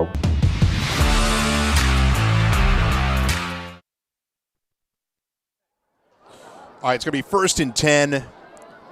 2 minutes to go in this contest. FDNY Bravest. Desperation time. We've got Callahan back to pass. He gets out a quick one. That was intended for number 81. That is Tommy Herrick. He's out of Division I. FDNY Fire stands at 5'10", 194. Herrick, a veteran of the team. That one thrown behind him. So incomplete. It'll be 2nd and 10. But without something miraculous here, it's going to be victory formation for the Finest soon. We'll stay with you for a post-game presentation and an interview with one of the top players of the game for NYPD. Callahan under pressure again and brought down for a loss. Be 3rd down and 11. That was Daniel Effinger on the play.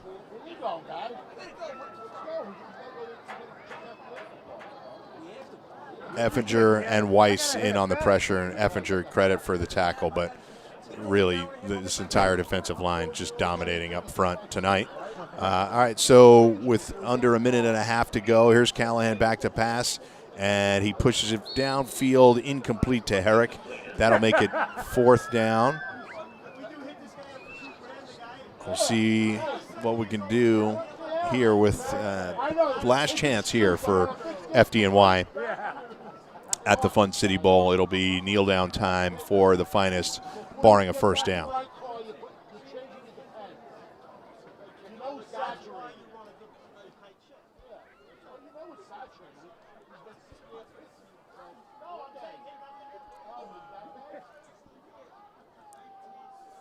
All right, here is Callahan with Ortega in the backfield with him. You've got, I believe, Waterman out to his left. And there he throws it downfield, incomplete. Underthrown to Flowers. That was Mustafa Young in coverage. And that's going to do it. It's going to be kneel down time for the Finest, 14-0. Just a couple of kneel downs to go. And that should be the end of the Fun City Bowl, barring any kind of extracurriculars, I would say.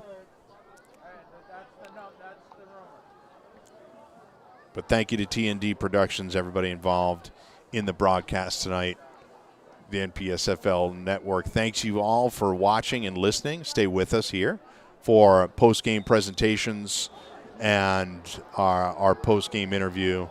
Obviously, a lot of respect earned on this field each and every time these players step out here. And it's going to be Quinlan here for the kneel down. That's one.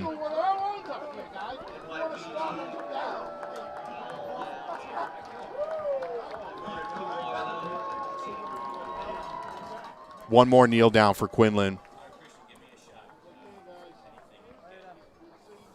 Should do it. How many years does Zajac have? Like 36 years? Dude, how'd you fall out of the chair?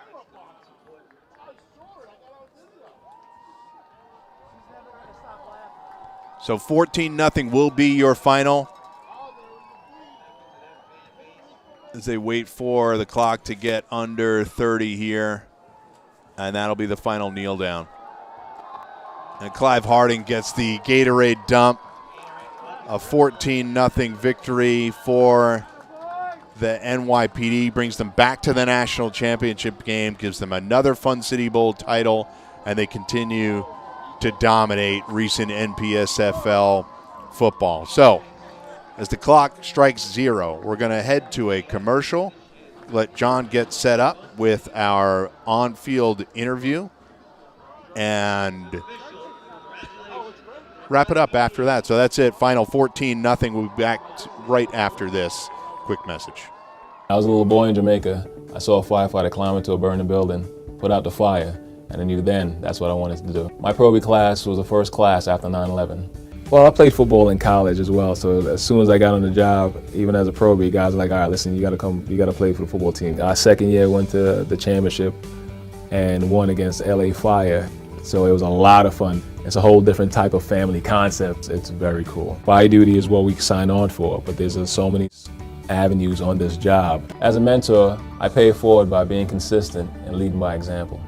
If you want to become a leader in the greatest fire department in the world, join the FDNY. It's hard work, but it's the best decision you'll ever make. If any first responder or Gold Star widow has someone die in the line of duty and they leave a young family behind, we pay every mortgage off in America. Which is such a humane thing to do, to take care of the people that are taking care of us. Exactly. It's simple. It's really simple math. People know that when they make a donation, their money is gonna go to these heroes. True. It's like guaranteed in the bank. This is money well spent, and you know exactly where it's going. Please donate $11 a month at T2T.org. All right, we're back here. End of the game, 14-0. Big victory for NYPD Finest over the FDNY Bravest in the Fun City Bowl. But we've got some special guests. John Heffernan, my co-host, down on the sidelines with a couple of players of the game. That's Chris McGrain, number 12 on offense, and Maurice Evans, number 6 on defense. Back to you, John. Thank you so much, Mike, here with two of our players of the game. Let's start off with Mr. Mo.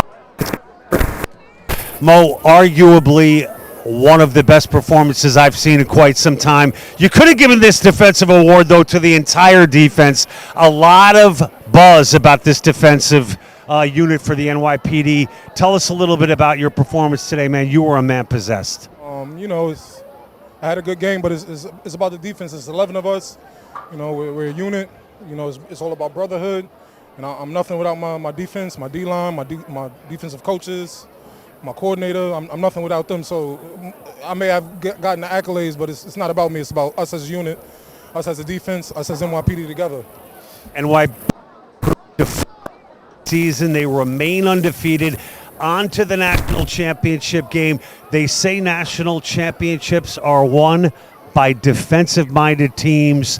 Do you think we can continue the trend to go back to back to back here in 2026? That's our mindset as the defending champs. Hopefully we could three-peat, but, we come in with a defensive mindset, so we carry ourselves that way on the field. Evans, one of our players of the game. I'm going to ask this guy to come in here into the center, if that's all right, Mo.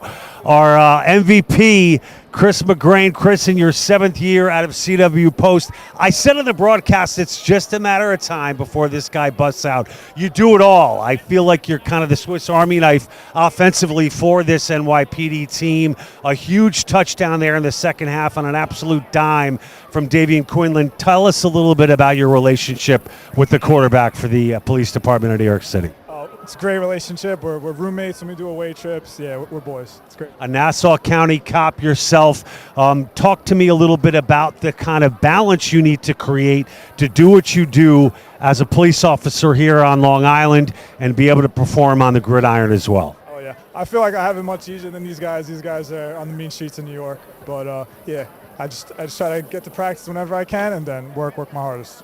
What's it like celebrating your 3rd Fun City Bowl here in a row and really a terrific performance against your heated rivals in the fire department of New York? Yeah, this is what we do. This is why we play. This is why we come out every year for the Fun City Bowl. It's played against the fire department. They're a great team. We played great. Our defense shut them down, and our offense made enough plays to get the victory. Chris, you told me before the game what an honor it is for you to play every year in this game. Does it get old? And I'm sure the winning doesn't get old either. Never. It feels worse to lose than to win, I'll tell you that, but it feels good to win too. Our defensive MVP, Mo Evans, with some huge solo tackles today, and our offensive MVP, 2026 Fun City Bowl, Chris McGrain with a huge touchdown reception. The final here from Mitchell Field, guys, 14-0. Your 2026 champs of the Fun City Bowl, NYPD. Good luck in the national championship, boys, and thanks for taking the time. Mike, back up to you. Thanks for everything, guys. Thank you, John. Great job there, and well said by both Mo and Chris McGrain there. Team effort all the way around. That defensive line in particular was dominant. Big touchdown pass from McGrain. I think he and Quinlan tried to hook up a few times during the game, and they finally were able to do so in the 4th quarter. Teams gathering on the field now after the trophy presentation. I think these teams have a lot of respect for one another, for what they do during their everyday lives. The competition was fierce tonight, but respectful, and we're happy you got a chance to witness it. So big touchdown by McGrain puts it away. Quinlan had his touchdown run in the first half, and it was a defensive-minded effort after that. I just wanted to thank our sponsors in the Gary Sinise Foundation, Globe Life Insurance, Bullavis Restorations, and Bet Big Talk Loud podcast. On behalf of TND Productions, my co-host John Heffernan, Andy Singleton, and the entire NPSFL network, I'm Mike Blewett saying thank you for watching the 54th edition of the Fun City Bowl. I hope you had a good time. We'll see you next year.